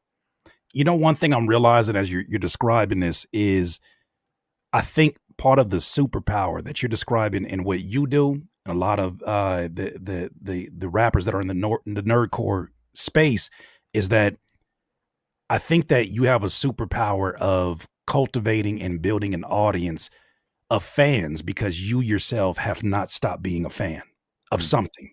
And I mhm, feel like a lot of rappers get into a space where, you know, I don't want to be, I don't want to be no, excuse me, when saying this. I don't wanna be no D writer. I don't want to D write. I don't want to get into like, I don't want to give people too much props, like, because then folks get a yeah. big hit. There's that weird stigma that exists.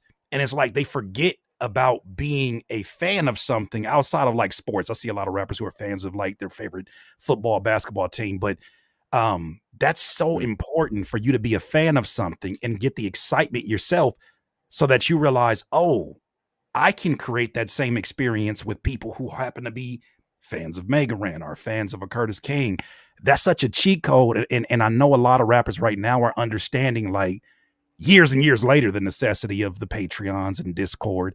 What mhm. would kind of be your advice? Because you've been in this knee deep, you've established your name as a legend in this space. What would be kind of your best advice for those who are open and but just don't, they're just overwhelmed by the idea of doing something outside of music? Oof. Yeah, that's tough. I'd say, I mean, for fear of being a D writer, you're going to have to find artists that are moving the way you want to be moving, Mhm. and you're going to need to watch them. You know, I think I maybe got it from one of those books, maybe Game More Fans or something, where they were like, "Yo, find 5 artists that are similar, maybe in your lane, in the lane you want to be in, that make music that aligns with you. Set up Google alerts for all of them, Hmm. and then watch what they're doing. You know, like how often are they posting? Who's posting about them? Now go, you know, reach out to those outlets, things like that. Um, just watch them. You know what I mean? And take notes. What's working, what's not, like what makes you interested in their content. Well, you know, on every Monday he does a little talk, and then on every Tuesday he does this, and he interviews another person on live, and another, you know, like finding the the common ground and the stuff that will work for you. I was always told as a teacher, the best teachers are the best thieves Hmm. because what you see work in the other classroom, you better find a way to make it work for you. Put your own spin on it, of course, Right. but like that's what mentoring is all about. You know what I mean? And it's like some people can be a silent mentor to you. You know what I mean? Mhm. By not without even knowing it.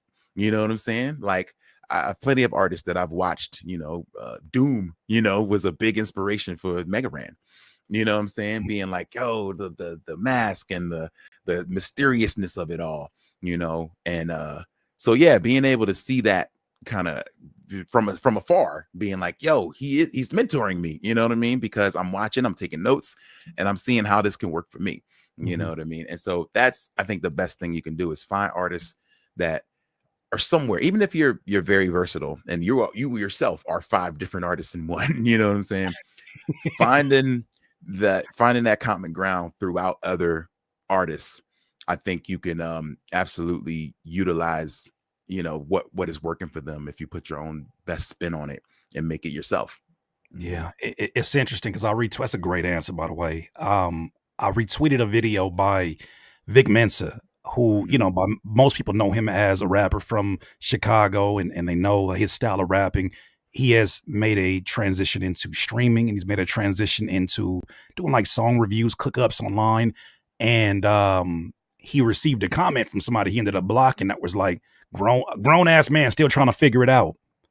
And and he made a whole great talk about it, but it just dawned on me how many people are out here that are existing in this online space, and you never know who they are, what their situation is. But Mhm. the idea of trying to them sounds so cringe. It sounds so cheesy to try these things. And what if it doesn't work in front of people? And I'm like, I realize you guys have never done hole in the wall shows. No, no. The character building that happens there. Man, yeah. I hate to say it, like, man, you ain't paid no dues, but it kind of looks like that for a lot of people. Like, Yeah. but we were just talking in one of my music group chats about how trying is so like looked at as corny these days. And so therefore, I mean, this is why like people have the opinion that like current rap is in the toilet. Like they feel like no one's trying hard because it looks weak to be trying. You know Mhm. what I mean? Like, look at him trying. Look at him like giving all this effort to stuff. Nah, I Over here living. How I dare him just I live? just farted this song out. Like, whatever, man, whatever. You know what I mean? I've been telling people, yo, like promote your work, like promote, you know, promote your stuff. If you're proud of it, talk Right. about it 2-3 times a week. And they're like, I don't want to be looking like I'm begging, like I'm really trying too hard. Like you don't want to be a try Exactly. hard. And it's like, what? Yeah. Like you created it. You should stand by it. You should love it. You should be happy to talk about it. Like, Who's yo, gonna be the bigger promoter of it? You were there from the very beginning of this process when there was nothingness, mm-hmm. and you saw it through. Man, And I love that. Somebody said, like, we're always figuring it out. Like, you know, talking about growing. If you're not trying to figure it out, then mentor me, please. Because if you got it, you got all the answers down, you got all the answers, Sway. Then, like, yo, we need you. You got to run for office or something. Like, man. you got the answers. Like, we're literally all trying to figure it out. And man, it's never too late, bro. Like, I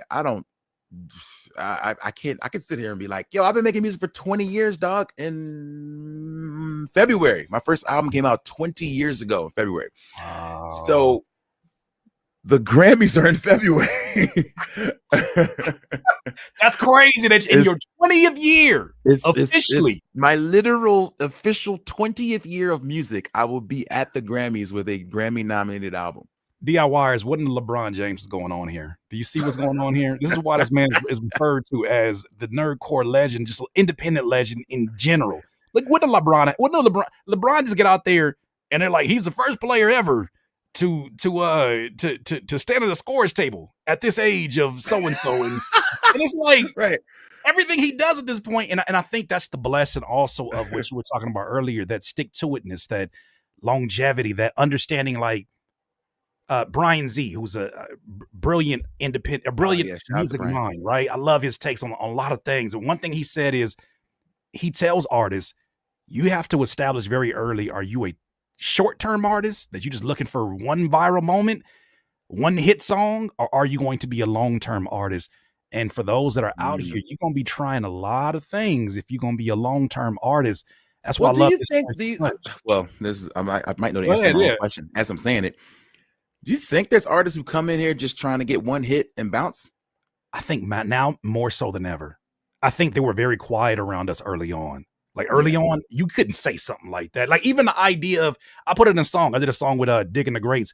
And I said, back if you was preaching quantity over quality, we'd kick you out the studio or smack you in your mouthpiece. Like quantity over quality. What are you doing right now? What is that? Yeah, that makes no sense. It's, 50 Cent made it cool and it became like I made 100 songs before I nailed it down to these 15 Get Rich or Die Trying. So it became kind of accepted, but there's so many things that have come along, and that's one of them, man, is I do feel like there are people who they may have started off as content creators on TikTok and they're so viral hungry. They're like, man, I've been viral many times with these skits, but if I can get a song off and I can convert that to Spotify listeners, man, I think that's good enough for me. And that's why they'll do it one time and then they'll stop after, because they didn't really want to do a career. They didn't really have to want to go, I got to go practice. I got to memorize his lyrics and not do karaoke on stage. What are we doing? What is this? I mean, do you though? I don't know. A lot of folks don't. Do you? That's overrated, dog. I didn't really want to get into a career. Mega Ran. All I wanted to do was get a one song off, baby. I just wanted to hit a quick lick. That's all. Y'all do this every day? I promise you. I see that more and more now that I've and it's insane. As I've done shows, I had a show in Vegas and it was underpromoted, but there was a younger artist who, she was looking around and she was like, where's everybody at? This is unacceptable. I could tell it's one of her first shows. I don't know what she expected from her online presence. I had just got off stage, and being a professional I am, I did my show. I thanked the people who did come up to the front. Wasn't a lot of people there. And she told me, in all of my 20 plus years, she said, she was saying something about it. I said, well, you got to understand, this is normal for under promoted show. She said, excuse me, I saw your set and I saw nobody walk up to you. So I don't really need your advice on this one. I said, yo, wow. What? Oh, you know what? My bad. You got it, baby girl. You got it. Baby girl, you know what? You got it. Let me take notes from you. Yo. She's complaining about things that are like so normal. This is like, this is like, you know how many times we go to a show and we be like, oh man, it's one of those nights. Well, cool. We're gonna rock it. We're gonna have fun. We're gonna rock it. We're gonna have some drinks. We're gonna eat some food, and we're gonna talk about all this hip hop rap stuff. But that's just part of those type of nights. And I mean, she yeah. came in there with such like, why is it not sold out? Like, why is it? She said that and looked at me and she said, excuse me, I saw your set and they didn't come up to the front, so I don't really need your advice. Respectfully. I said, oh, well, she put respectfully on it, so you know, that don't mean so nothing. therefore Don't mean you can yeah, you can't punch me in the lip and say, I didn't punch you in the eye. like respectfully, Respectfully. you kind of asked for it, right? But I don't hate you. I might have punched you out, but I don't hate you. Respectfully. You can't put no band-aid on that. But when I saw that, it made me realize how detached a lot of folks. Where is she? I mean, you know, have you heard of her lately? Is she still No, doing stuff? Of course not. Because even when she said that, I was like, are you somebody that I should know about? Because like the audacity that like, I know, excuse me, 100,000 on TikTok coming through. And that's the scary thing about it, dog. Because I've been on tour with Murs, ironically, in was that Scottsdale, Arizona? In Scottsdale, where it's open carry, right? Mm-hmm.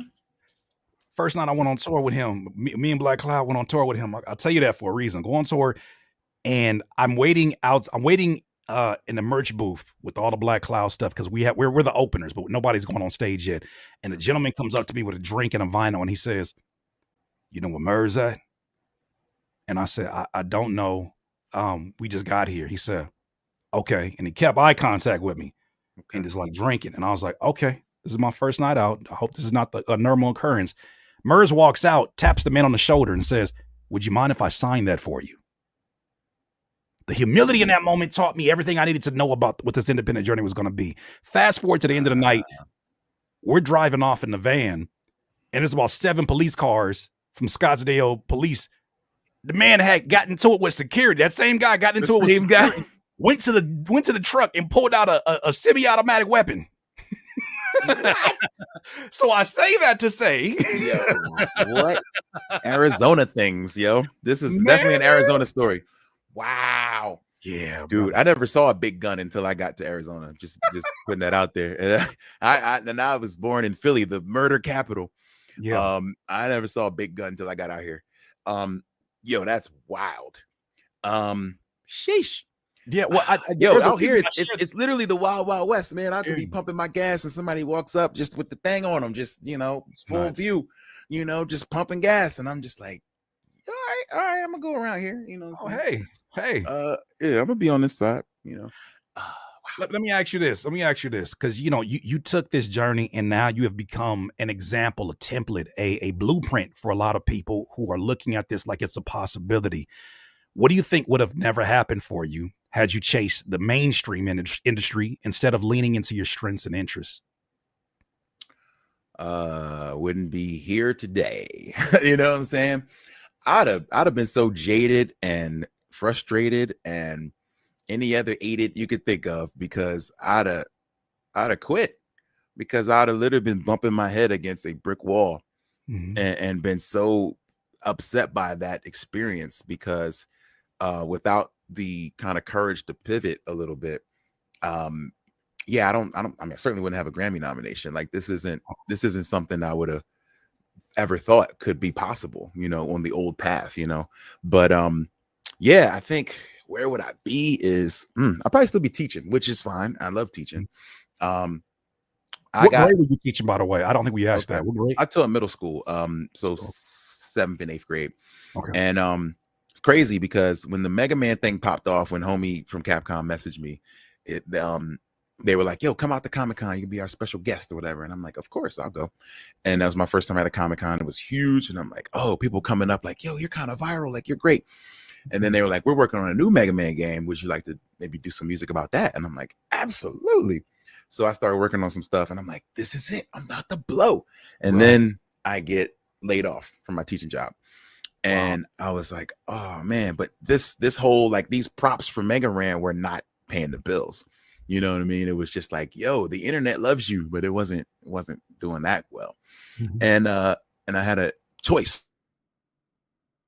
Oh, you go now. Yeah. I had a choice whether like try to chase this. I went on a little tour in the summer, did like a little Southwest run. I actually drove all the way back to Philly. That's what I did. I drove back to Philly from Phoenix. From Phoenix? Toured on the way. So that's 2,000, 3,000 miles and toured. You know, I was like, oh, Yeah. I'll play 6 or 7 dates on that. And this is 09. I can clearly Whew. remember it. Michael Jackson died during that summer while we were touring. And play some shows, and the shows went okay. And I was like, you know, I still love doing this. And when I had to come back, that's when I was like, all right, do I chase this dream or do I go back to teaching? And I was scared at that time. So I went back to teaching. I found another school, got back in the classroom, did another 2 years in middle school, and then got the idea to do Final Fantasy. And then that blew up thanks to Reddit. People were like, oh my God, there's this rap album about Final Fantasy 7. It's so cool. And people were just like hitting me up about it while I was literally teaching. My people were on my phone like, yo, you're going viral on Reddit. And I was like, what is a Reddit? You know, this is 2011. I'm like, what the heck is a Reddit? You know, and then I realized like, yo, if you pop on Reddit, like it's huge. It can be anyway. And so next thing you know, MC Chris hits me up about doing a tour, 2011, and that tour happens. It's it's like a 48 date tour. And he's like, do you want to do this with me? And I didn't know about MC Chris, but I don't know if you're familiar, but Adult Swim, Aqua Teen Hunger Force, he played a character on there. Oh wow. Some songs. He would be the rapping bug or something like that on the show. And so he had a really great built-in audience, and he was making music. But like Chris didn't have to like do the shows we've been talking about. Like he went from just like voice actor to like packed rooms, you know, which was pretty dope. So this guy, went through a whole like 80% sold out tour with him, where I'm just like running out of merch. I'm like scrambling everywhere. Like, what do I do to get some t-shirts in Milwaukee, Wisconsin? Like, I'm just trying my best to keep up. And it was way bigger than I could have imagined. And so that gave me the strength to quit my job. Like when he asked me to do it, then I was like, all right, I'm in on Mega Ran. And so took the tour, and haven't been back to work since. And so that was it. Like it was more, actually, I think I quit the job before the tour offer came. I was just like, this is moving, and I feel like something's about to happen. And I was taking off weekends to go do conventions, to do shows, to do mini tours. And they were getting kind of mad at me, like, yo, you can't keep taking off. Like, you're out of sick days here. You know what I'm saying? But I'm rapping on tour. I'm rapping out there. Come on. Like, let me get these raps off. I'll be back in a second. Come on. Yeah. They were like, nah, man. They're like, we need, you know, and like, you're not being the best teacher you can be if you're not there every day. Sure. And I realized that, like, you're doing these kids a disservice if you're not, like, they need consistency. And granted, it's cool for them to be like, yo, my teacher's a rap star. Like, oh, but he ain't here. You know, it's like, that's not cool. Right. He ain't here because he rapping around the world. Okay. Where your teacher at? You know? So it was cool. But like at the same time, like I had to step away. So I put in my 2 weeks notice and was like, I'm gonna go with God. We're gonna see what happens. And then I got 2 offers. One was the MC Chris tour, and one was a college teaching position, teaching music business at a community college. And I was like, this looks more fun. I'm gonna take the road. I'll come back maybe at some point. I would do that job again. But took the gig, and that was like the launch pad for me, you know, where I was like, all right, I think I got something now. And so I always be thankful to MC Chris for that, because like he gave me the look that like started this whole journey. You know what I'm saying? So it's been a crazy road since, you know. Man, and look at how, you know, man, it's incredible hearing your story and how the best is seemingly the best is yet to come. Because, you know, there's new things now that you're getting ready to achieve after already achieving a lifetime worth of work. You become a beacon for independent artists who don't fit the traditional mold. What's a real unfiltered lesson about independence that you wish more artists would accept? I wish they would accept that 100 people say the 1,000 true fans theory. Have you heard that? Yeah. That 100 is a lot. You know what I mean? I think people need to understand how numbers work. And if you have even 100 people that will ride with you to the end of the earth, then you have something to build on, and you might have enough to quit your job on, you know what I mean? Like if you do it right, you know? So realizing that in the chase of these numbers, you know, is just not where it's at. Like you can find peace, you can find comfort in not being a household name, you know. And I think a lot of folks need to understand that, like, you can be very niche and tour the world. You know what I mean? I know folks that, you know, are not popping on Instagram, but they're popping in Amsterdam. You know what I'm saying? Slow it down. Slow it down. That's a bar if I ever heard one. They not popping on Instagram, but they're popping in Amsterdam. Yeah. It makes it really, and I'm glad you said that, because man, the reality of numbers, the way that have been misconstrued. Like I made a video recently where I'm like, you say your song got 70 plays. You say your song got 70 plays, 70 streams, 70 views, but dog, that's the same number as the capacity of a busy Chipotle. And in the same disrespectful voice that you say, only 70 views, you go on a Chipotle and say, it's too many people in here. I'm never gonna make it back. I'm never gonna make it back to work in time. A grocery store is 200, I think, or 300 average capacity when it's max full. Remember the pandemic? Remember how hard it was to get toilet paper? Yeah. These are the perspectives that I'm glad that you're speaking on. I try to put those out there because we do need some perspective if we're going to be independent and DIY or artists, because people don't realize, yet 1,000 true fans might have been more applicable to that time. But if you get 100 direct-to-consumer customers that show up, you know, they're the 20% of your audience that buy 80% of whatever you put out. Doug, you could make a really great living, especially in this time period where I think as human beings we need each other more than ever before. As we talk about the entering into the chat of AI music and kind of getting the space crowded with that part of it. With that, talk a little bit about that too at some point. I was getting ready to ask you. I'm getting ready to round it back right here. Wait, AI before you get to that though, talking about that 100, man. I've been a Twitch streamer for, I don't know, I saw some anniversary come up that was like, yo, you've been streaming for 7 or 8 years. Wow. If I have 100 people in my chat, I'm doing a backflip, dog. Like, I am so excited. You know what I'm saying? Like, yo, I'll be like, yo, let's go. I can't fit 10 people in this room that I record out of. The audacity to be like, oh, that's not enough. You remember at shows when rappers will be like, come to the front. Yeah, nah, y'all not making enough noise. I'm not gonna continue until y'all come to the front. Like how crazy does that sound now? That sounds ridiculous. That sounds ridiculous. Like, but I came up in the era of, you know, playing indie shows, playing open mics, and you know, the rappers were just hanging the back, you know, so they like this the whole time. And then after you get off, they're like, yo, keep going, fam. Keep going. Let's build. Keep going. Keep going. At least you got it at the show. You know, when they get me, they'll wait till after the show and then send me a DM on MySpace or send me a DM yes, because they ain't want to like D-ride you in public. I mean, I don't do all that D-riding, but like I seen your little set. Your little set. I seen your little set. Your little set is crazy. I seen your little set, bro, and like, man, you got a lot of passion behind what you do.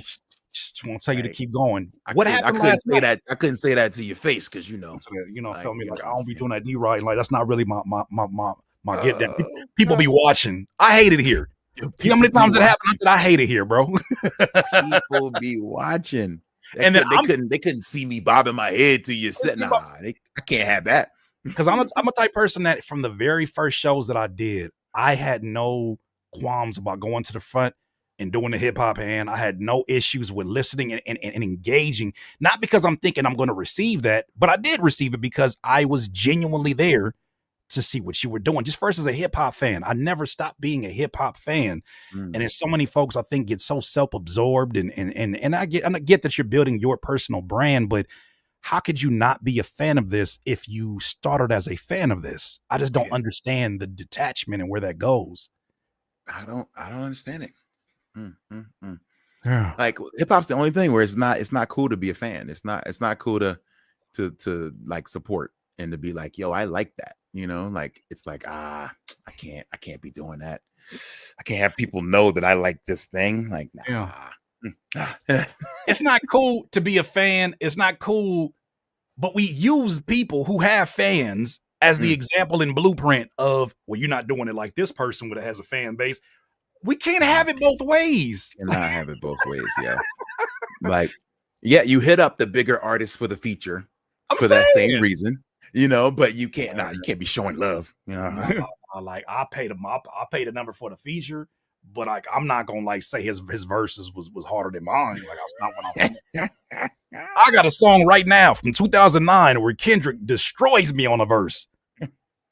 Slow it down. I have a song where Kendrick is on a verse. You think I care Yeah. about being destroyed on that? I mean, the hip hop part of me is like, man, I wish it came a little harder. But the other part is, can we just have a little bit of gratitude for these very rare situations that you have found yourself in, Mega Ran? Mm-hmm. That most human beings, forget just rappers, most human beings will never be able to experience a lot of the things that you probably have forgotten about at this stage. Wow. That were just all a part of the story and the journey, man. That's why I wrote a book, man. Like that was my pandemic project. I wrote a book. It's called Dream Master: From the Stoop to the Stage to the Stars. It is it's on Amazon.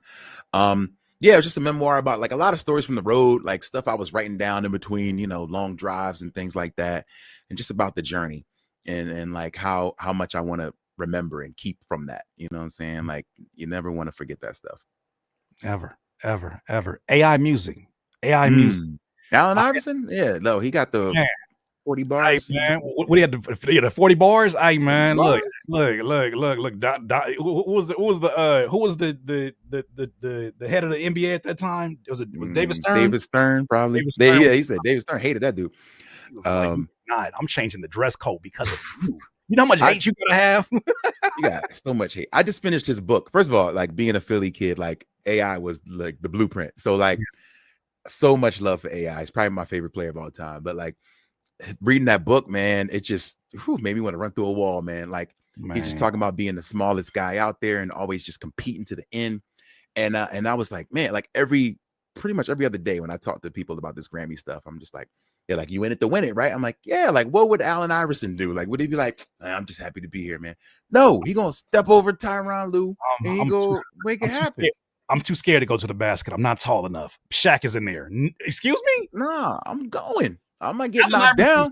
Allen Iverson's career was shorter because of how much he sacrificed his body. Like he was really going up against the Tim Duncans, the Mutombos, where he played with the Mutombo, but he going against Shaqs, and he would go in there and sacrifice his body for this game. And he had the audacity to cross up Michael Jordan. And I'll never forget reading a Slam magazine article after it happened. And they said he was talking the most shit afterwards. They said, you see what I did to him? You see what I did? He said in the book, he was like, he went home like that weekend after that game. It was like, man, it was like he won the championship. It's like, yo, I see what you did. You know what you did. You know what you did. Like it was just pandemonium when he went back to the crib. Like I absolutely understand it. Yo, that was the championship. I mean, no matter what, he forever, like, I think he has one of the biggest influences on this league, especially today. You still see remnants of his influence all the way around, from the braids. What is it? The braids from the sleeve on the arm sleeve, there's so many things that he put his imprint on. But you're absolutely right, man. He was the shorter guy in the league that had a giant like presence on the. I wish that was the only AI we had to be concerned about. I really wish that. I wish Allen Iverson was the only AI. I want to ask you this because someone hit me up the other day because they know how much I've been speaking sometimes in support of tools like a Chat GPT and how much it's helped me as an independent artist. And they see the criticism I have for some of these predatory AI music-based companies that have clawed the internet for all of our music and have used it to do, to train the data of their particular platform. Someone asked me this question. They said, Curtis, since you're also a producer, what are we going to do about all of them AI beats that are inevitably flooding platforms like BeatStars? Let's zoom that out and say, what are we going to do as artists and creatives about AI music and how it's moving? And I told him, I said, this is the time that creative humans should be connecting with other creative humans. Sitting around in fear of what AI is doing is wasteful energy. We have to get back out here and communicate. We have to get back. And it shouldn't be something that you feel forced to do. It's something that you should want to do. Get in person with somebody and get into that synergy, like bounce ideas back. I don't need all the answers. Let's just figure it out collectively and get to the best product possible. How have you as an independent artist been maneuvering this space in this rise of AI? I saw a cat. I don't know, something came through one of my socials about a AI beat sourcing type of thing. I don't know, some sort of AI help. And and the guy had a good quote. He was like, "Yo, I'm not for letting AI create for me in any way." Same. But he said, "But I am with creating with AI, like with help or with assists on maybe menial tasks with AI." And I was like, "All right, well, continue," you know. And so it had my attention a little bit. And he mentions how, like, I think when people are upset about AI taking their jobs, I think the jobs AI is going to take are maybe the less creative of the jobs. I'm just being honest. Like Counting. yeah, like, oh no, who gonna count now? Wanted to be all my life as a kid. I just wanted to be one job, an accountant. I want. Like, I mean, I think you have to know your enemy, whether you consider AI your enemy or not. Due to knowledge, I think anybody needs to examine what is happening. They need to learn about it, need to know it, because you need to be able to recognize when this stuff happens, because inevitably it's going to come across your desk. And being able to know, or at least be able to be like, this might be AI generated, and making an informed decision on whether you want to work with it, produce with it, use it for your cover art, whatever might be happening. Right. You know what I'm saying? So I think you got to know what's going on to be able to understand it a little bit better. That being said, I think some of this stuff, man, like it's moving so fast. Like I feel like I've been kind of studying AI for at least the last few years, and just seeing how fast it's moving is scary in a way. Yeah. But yeah, so it's like, but at the same time, like I got homies who are like, yo, you sounding real Amish right now, my G. You know what I mean? Like next you gonna say, yo, you fly when you gotta go to New York? Okay. You should be walking. You know what I mean? Like if you really, you know, like people try to take it to that extreme. I like, get it. oh, I get the same thing. I get the same thing. Hey man, just get with the future. Okay. This is kind of like when cassettes went to CDs. You're the cassette guy now. Like, don't do that. It's not this. I don't think it's that. It is not that extreme.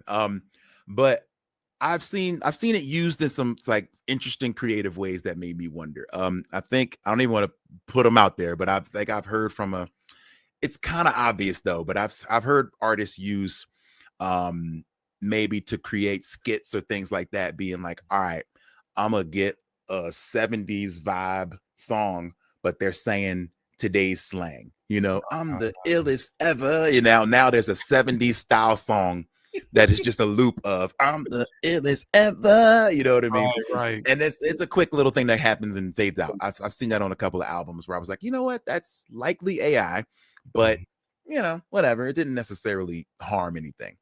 I think starting a record with AI and maybe then bringing in musicians, hiring human musicians to create a finished product is already happening. Yeah. It's happening in studios all over the world. And I don't necessarily have a problem with that. I feel like humans in the creation process, because again, like there are rumors about, say, the way Dr. Dre produces, where you know he might be like, all right, so you hit that bass line like right, and then his guy goes and you're like, yeah, hell yeah, and then that becomes just Dre prompting all over the studio, just prompting. So, hey, I need that smear.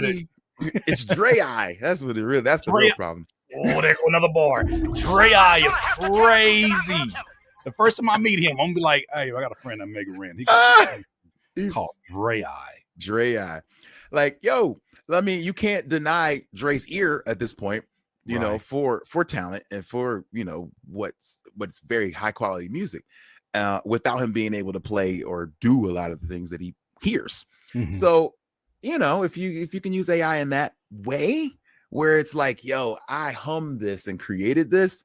Yeah, that's kind of crazy. Like, it's kind of dope. It also feels like a cheat code, but it's also like crazy. But if you want your stuff sounding robotic and tinny, you put it out straight out of the thing, and it's not going to sound good. So at some point, humans have to be involved. Like, you cannot make a Suno mixtape, or you can, but it ain't going to be. I ain't going to respect it. I'm not going to like it. Wait, why mine's not nominated for a Grammy? Well, you know what's crazy? I Process. think. Hold on, things are happening. Actually, no, I'm saying, no, the Harvey Mason said in a quote, who like runs the recording academies, he saw said that. like, yo, 50% of studios I've been in, or maybe more than that, I've seen AI used, and I was like, well, that's interesting. So I don't know if now they're going to create some sort of checkbox situation Oh, like they will. with YouTube, where they're just like, you have to state that you've done that. Oh, it's already Now, up there. It's up is there when it? you upload now. There's an upload that says, "Have you altered any content in this with AI?" And you have to click that in. I mean, you don't have to. Usually it's defaulted at Mm, no, but it's there okay. already because it's the way Sora's moving, the way that they're moving, like the fact that people are pushing political narratives using Sora and being able to, like, the fact that you can get rid of the watermark before the government has regulated anything is already insane to me. The Yeah. fact that I've seen in the last year or last month, Tupac and Kobe Bryant in Cuba Mm, kicking it with each other in the heyday of their, like, in their primes. mm, The fact that I saw Mr. Rogers sitting mm, down with Tupac and mm, giving him advice on how he should approach hit him up. mm. Yeah, that's ridiculous. Sora is wild. I was like, yo, Sora is going to be illegal It soon. needs to be. It needs Um, to be. and Man. first I was like, oh, this is funny, and then I was like, oh, this is terrible. Like that's literally how fast it happens with this stuff. Like Mhm. the fact that for whatever reason, dead people's likenesses are not off Free limits. game. They're free game. Hey, let's What? start. Let's start with the legacies of the people who can't change it anymore after this, and let's start altering it. Why do we have a video of Martin Luther King Jr., the legend, in a 7-Eleven arguing with the attendant? Like, why? Who thought that that was okay to launch on Ugh. first? So I saw someone arguing, and it's actually a brother I find very intelligent. It was, Mark Lamont Hill was talking about it, and he's like, Right.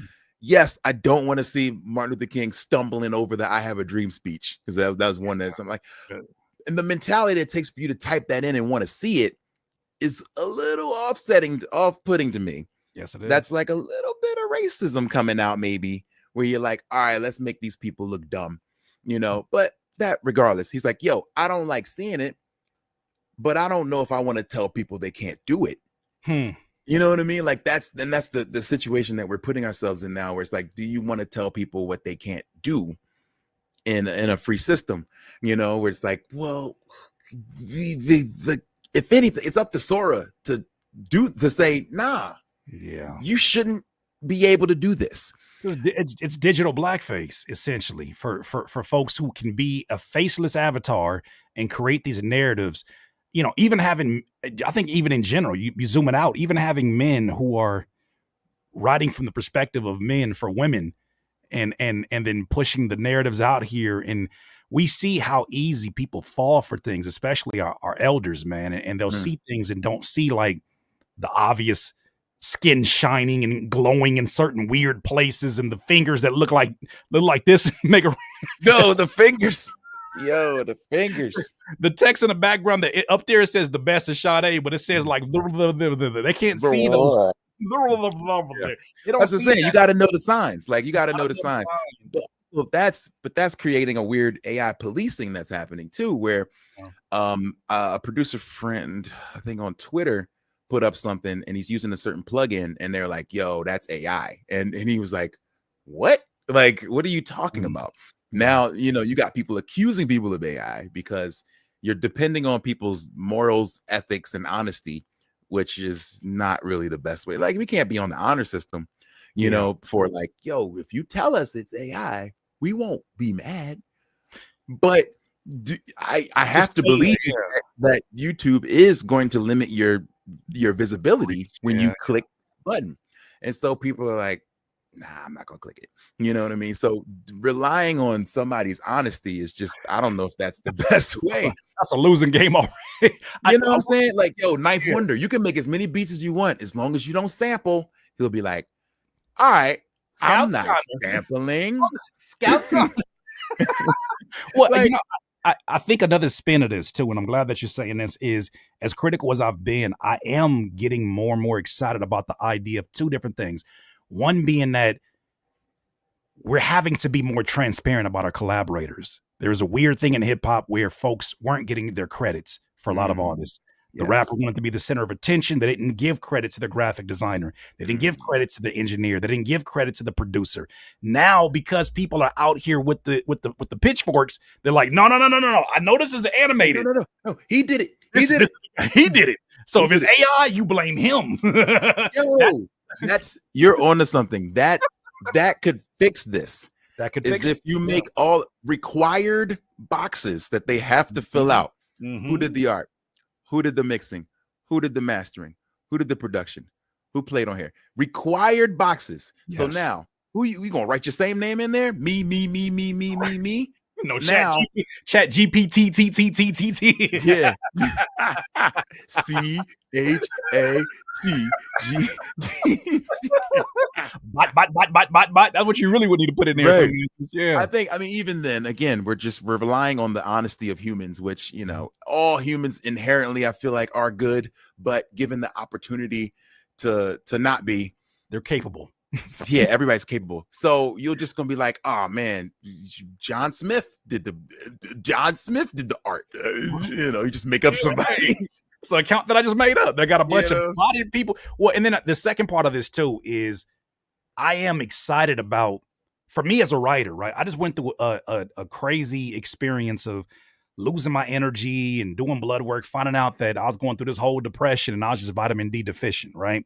And in this time period that I was going through this, my writing process was so generic and so slow because I had brain fog. And then somebody said when I was watching one of these like videos about, it was a conversation about AI. And then the thought came to me, Megaran. I said, my job is to create art that is more difficult and too nuanced for AI to essentially copy. I like that challenge. So what you're asking for is more details for me. What you're asking for is more personal stories, more personal references, and to really dive deep into my visual imagery of my lyricism. Oh, so now taking a risk in this beat that I'm working on is not just a professional decision. It's a matter of, no, I need to lean in on that because those things that make us so mistakenly so human, basically human. Yeah, those are the things that are more valuable than ever now because live performances. People keep talking about what about live performances? I see a time period where now you'll see more musicians out because you want to see human error. AI is so, I call it grandma's plastic on the furniture. You can't really sit in that room. You can't eat in that room. You can't watch TV in that room. So it just exists. Yeah. It's too perfect at times. Perfect. Yeah. Or the goal is perfection. So now I love that pressure of you trying to make me be a better me. And then when you copy it, I have to evolve from there. Say less. Say less. Say less. I've always tell people that too, like, but there's two sides to it, I guess. And it's the same comes with like the wrestling side of it, where they were like, yo, if you were a guest star on The Simpsons, how would people know it's you? It'd be just some dude in the beard and a hat, or like, is there a particular style to what you do, what you wear, what you look like? Whereas, and people have come up with that with like performances, like being like, what's your performance uniform? Like, if you were a guest star on The Simpsons, would people be like, oh, wow, that's him? Or is it like, oh, who's that generic guy? What I'm saying? So like finding yourself and what makes you human is in that same way. It's like the same thing, being human and not being afraid of being that. And so, yeah, I do think in like live performances, especially being able to see that the human imperfection will fight the robots. I think the best way to fight the robots is to be more human, if that even makes sense. To be unapologetically human and embrace your errors, talk about your errors, show, like, I think social media kind of, in a weird way, it's kind of like this whole thing was ushered in. And then you think about the pandemic and us not wanting to be around people and not, I want to engage more with a computer when I make McDonald's making my order, because what if this person has COVID? And now we're looking at a time where it's like, no, we need each other more so than ever for confirmation that this is actually done by a human. And secondly, because nothing beats the illogical and legendary ideas that human beings have. Like we've done some things that make no damn sense. and our parents know about it. For instance, when they were selling pet rocks, and the man made millions off of that, or when somebody took pieces of metal and said that thing is called a slinky, and you're gonna throw it down your stairs, and everybody. What makes sense about that in 2020? It sounds so crazy, but that's the kind of things we do that AI. How would AI predict that unless they have the example of us being illogical and us being, out of our damn minds? But I think those things, this is why your contribution is so important, because one thing I've learned from you from day one is how much you did not apologize for being accessible, for being human, and communicating your thoughts in a way that I think a lot of artists are too insecure about doing that. I got this last question for you, man, and I'll you got sticking up for slinkies in the chats, yo. First of all, hey, but the slinkies is cool, but the pet rocks piss me off. You trying to tell me they sold you a pet rock in a yellow box and y'all went crazy for that? Bro, they sold us bottled water. Like, yo, come on. You gonna get something that's from the earth? You didn't even add nothing to it? Because I know for damn sure Arrowhead didn't add nothing to it. That's nothing to it. I straight out the toilet. Yeah, it's me. I kid you not. I was at a Joe's Crab Shack on a date, and I think this was God put me in this room. I know it was, because the guy behind me was like talking to another person. He said, "Man, you still work at Arrowhead Water?" He's like, "Hell no, man. Now we call that meth water." I was like, "What? Who put me here? What is this Truman Show situation?" He said, "Oh, we call that meth water." I said, "I knew they tasted like a handful of coins for a reason." Trash. Who used to work there called it meth water. I said, "You know what, sir? I am never drinking it again." Mega Ran, you've been an amazing guest. I got this last question for you, sir. When people look back on Mega Ran decades from now, I'm gonna do it again. When people look back on Mega Ran decades from now, what do you hope they say about your contribution to hip hop, gaming culture, and education? Wow. Oh man. I think we've talked about it. So this is definitely the best way to wrap it up, man. Cause like I was just a guy who wasn't afraid to be as weird as he was, who like pressed on despite, with the immeasurable odds in front of me, and seeing where the business and the world was going, and still electing to kind of walk my own path. And hope they call me a pioneer. I mean, that's cool. I love that. You build a bridge and then people can walk and run over it. And I love that, so I really hope the next cat after me is going to get 10 Grammys, you know what I mean? And lead to some real change on a legislative level, on a, innovative, creative, technological level. We should get a nerdcore category somewhere up in the Grammys or something. Hello, come on. Yeah, I would love to see just these steps like continuing to just widen, you know what I mean? And like and hopefully somebody, I mean, if they don't, it's fine, but it'd be cool if they mentioned me, like, oh man, yeah, I saw this guy Mega Ran do it, and I knew I could be myself. Yeah. And that's really it, man. I just want people to understand that it sounds crazy to say, but man, good guys can win. You know what I mean? And literally, I've learned my whole life that nice guys finish last. You know what I'm saying? I've been told that my whole life. And then to be at a point where you're like, yo, positive things are happening because you never screwed anybody over, because you did it on your time, your terms. You didn't fall victim to whatever everybody said you should do, should be, and you persevered in spite of, and that's it, man. I just want people to know, like, dang, that dude never gave up, and I could do this. Yeah. We salute you, man. Man, amazing answer. We always appreciate your presence. We need you, man, because thank you.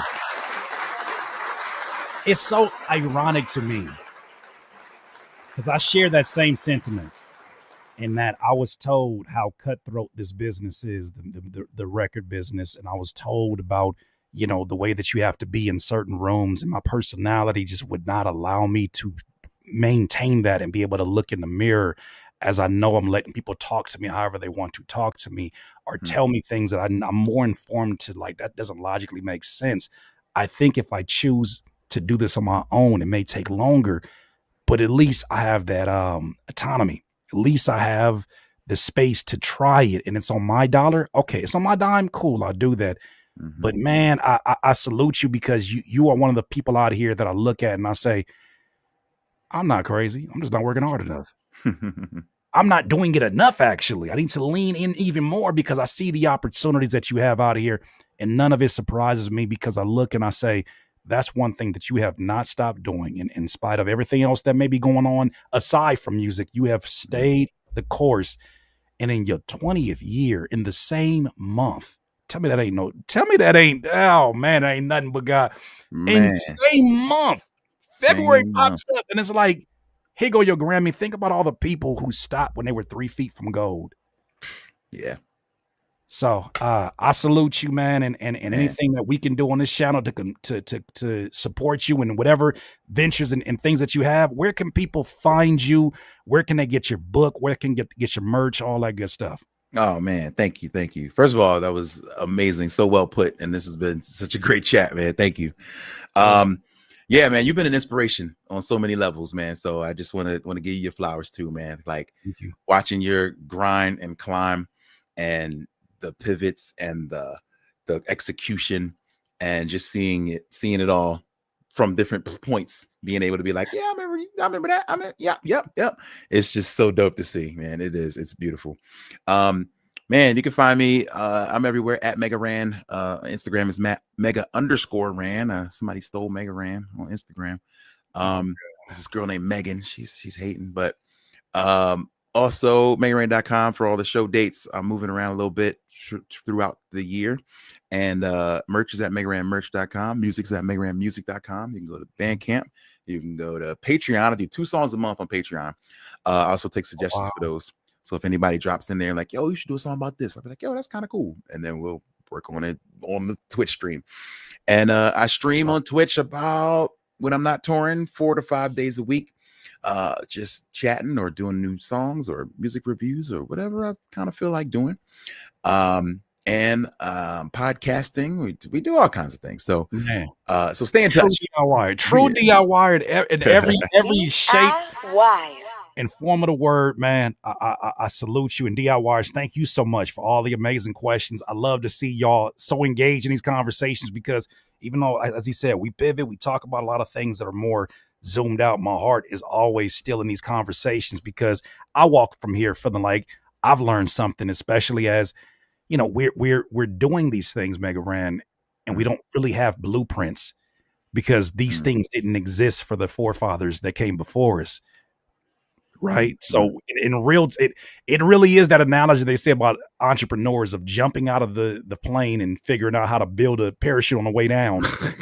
Yeah. That's It so really accurate. No, that's it. That's so accurate. And then when you don't build it fast enough, it's like, oh, look at him struggling to build the parachute outside of the. How do you build a parachute? Yeah, I don't know. Yeah, but you know what? While you're falling. While you're falling, yeah. Don't ignore that part about it. There's a few really quick, I guess, questions here. See you at NERDCORE Days next year, Mega Ran. Oh, that NERDCORE Days is an event in Austin, Texas, usually around South by. I hope so. I got some things on the schedule for February and for April, but nothing for March yet. So that's very possible. Okay. Hope to see you there. You doing mix this year?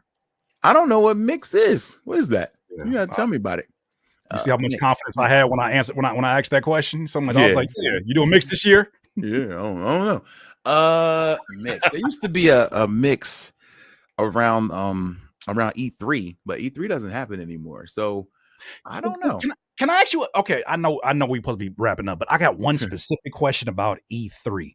Okay. And this is when I was on my direct to consumer campaign so heavy, trying to get other artists to get involved in this because streaming just has abysmal payouts, has had it traditionally, and the way Apify has been moving over the last year has been insane.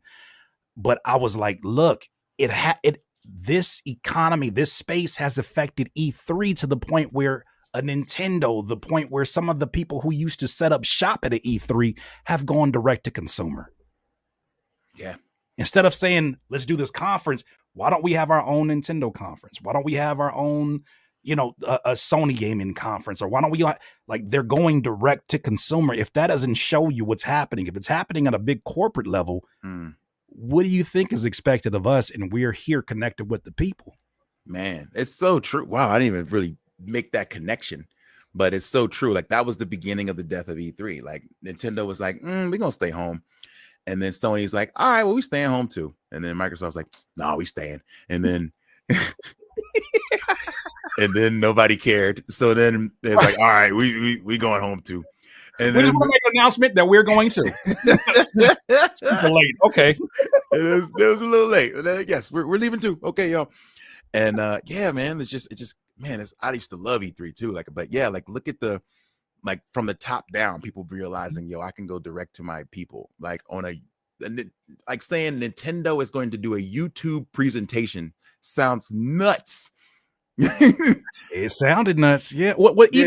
Even Amazon. Amazon said, why are we producing our own films? And why don't we just buy all these failing movie theaters? And won't we just actually take our films and go direct to our own movie theater? Bezos, one of the last things he did, I believe, was buy a bunch of movie theaters on behalf of Amazon so that when they do their original content, which obviously they're making a different type of split on, now we can go straight to a movie theater that shows Amazon movies. And you can't get no more direct than that. I don't need to go to AMC. I don't need to go to, you know what I mean? Like, I don't need to go to these other places when I know I can give y'all popcorn and candy and ices right here at Amazon theaters. That's crazy. That is so crazy.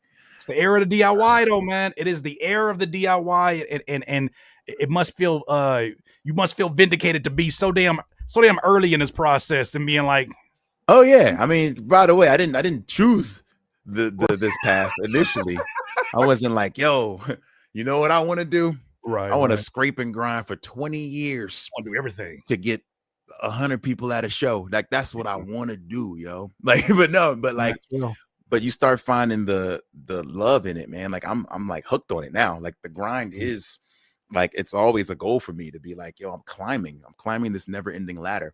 And the fact that I know more now than I did 6 months ago makes me feel brilliant. You know what I mean? Like, it's so special to be able to hit these achievement points where I'm like, yo, look at this. Like, it's a game. I'm leveling up. You know what I'm saying? And so, the last level in most video games is level 99. You know what I'm saying? And so, at this point, we're still in the level 40s. So, you know what I'm saying? So, like, I'm never going to stop learning. You know what I'm saying? It's like me as a kid playing jazz ball. Remember jazz ball? No, what was that? Jazz ball. It was the game where it was like, it was usually on Windows, but it was a bouncing ball, and you had these lines that you use your mouse that would basically, the lines would cut off parts of the screen, and you had to get rid of as much of the gray area as you could while this bouncing ball was going. If the bouncing ball hit the actual line, then you would die. And the game kept going and adding more balls, to the point where you would get to a level 50. And it's like, there's no space to even thinking here. And a line would go so slow. So you got a line that's going, it's kind of like the ping pong game on Atari. Okay. Like pong, it's just bonk, bonk, bonk, But jazz ball it went over the line. You're like, oh no, the ball's going to hit. So I think of it in terms of that, man. I didn't get to ask you all the video game questions I had. We could say that for another day. Yes, but, yes. I salute you, man. And we are rooting for you. In February, you know what I'm saying? I am locked in. I got to see that category. I hope they announce that on TV, or we're gonna be. It might be a little early. You gotta be early. That's fine. We're gonna be there then. We're gonna be there. Talking about direct to consumer, this will be the same thing. They'll be on YouTube with it. Like, that's fine with me. Because we gonna watch the CBS money don't kick in until 8 p.m. So. You know what I'm saying? we'll cover the last 2 hours. No, it's all good. We here celebrating you, man. But one more time, round of applause for my guest, Mega Ran. Amazing example of a DIY. Thank you. Appreciate y'all hanging out with us and offering such amazing feedback. Want to make sure I acknowledge Ray Kincaid. Thank you. Ray Kincaid said, I don't know if you remember, but I did a show with Mega Ran in Jackson, Mississippi at a place called Offbeat. A great performer, nice guy. I love that spot. Shout out to Young Venom over there at Jackson, man. It's a record store and a performance space that's like so fire. Yeah, man. That was fun. Jaime Martinez said Mega Ran is super dope. First time hearing him was in wrestling with regret. Regret. Regret. Wrestling Okay. Regret. Let's get it. Yeah, I wrote a song for a really dope YouTube channel, Wrestling with Regret. And shout out to them, man. Brian Zane. He was one of the first people who hit me up. That's funny. A wrestling content creator. He's one of the first people who hit me up with the congratulations message. Shout out to Brian and the Wrestling with Regret crew. There it is, man. Well, y'all have an amazing day, and I'll be talking to you soon. Man, keep on killing. We'll talk to you soon, brother. Thank you. Appreciate you, man. We'll talk soon. All right, peace. DIY.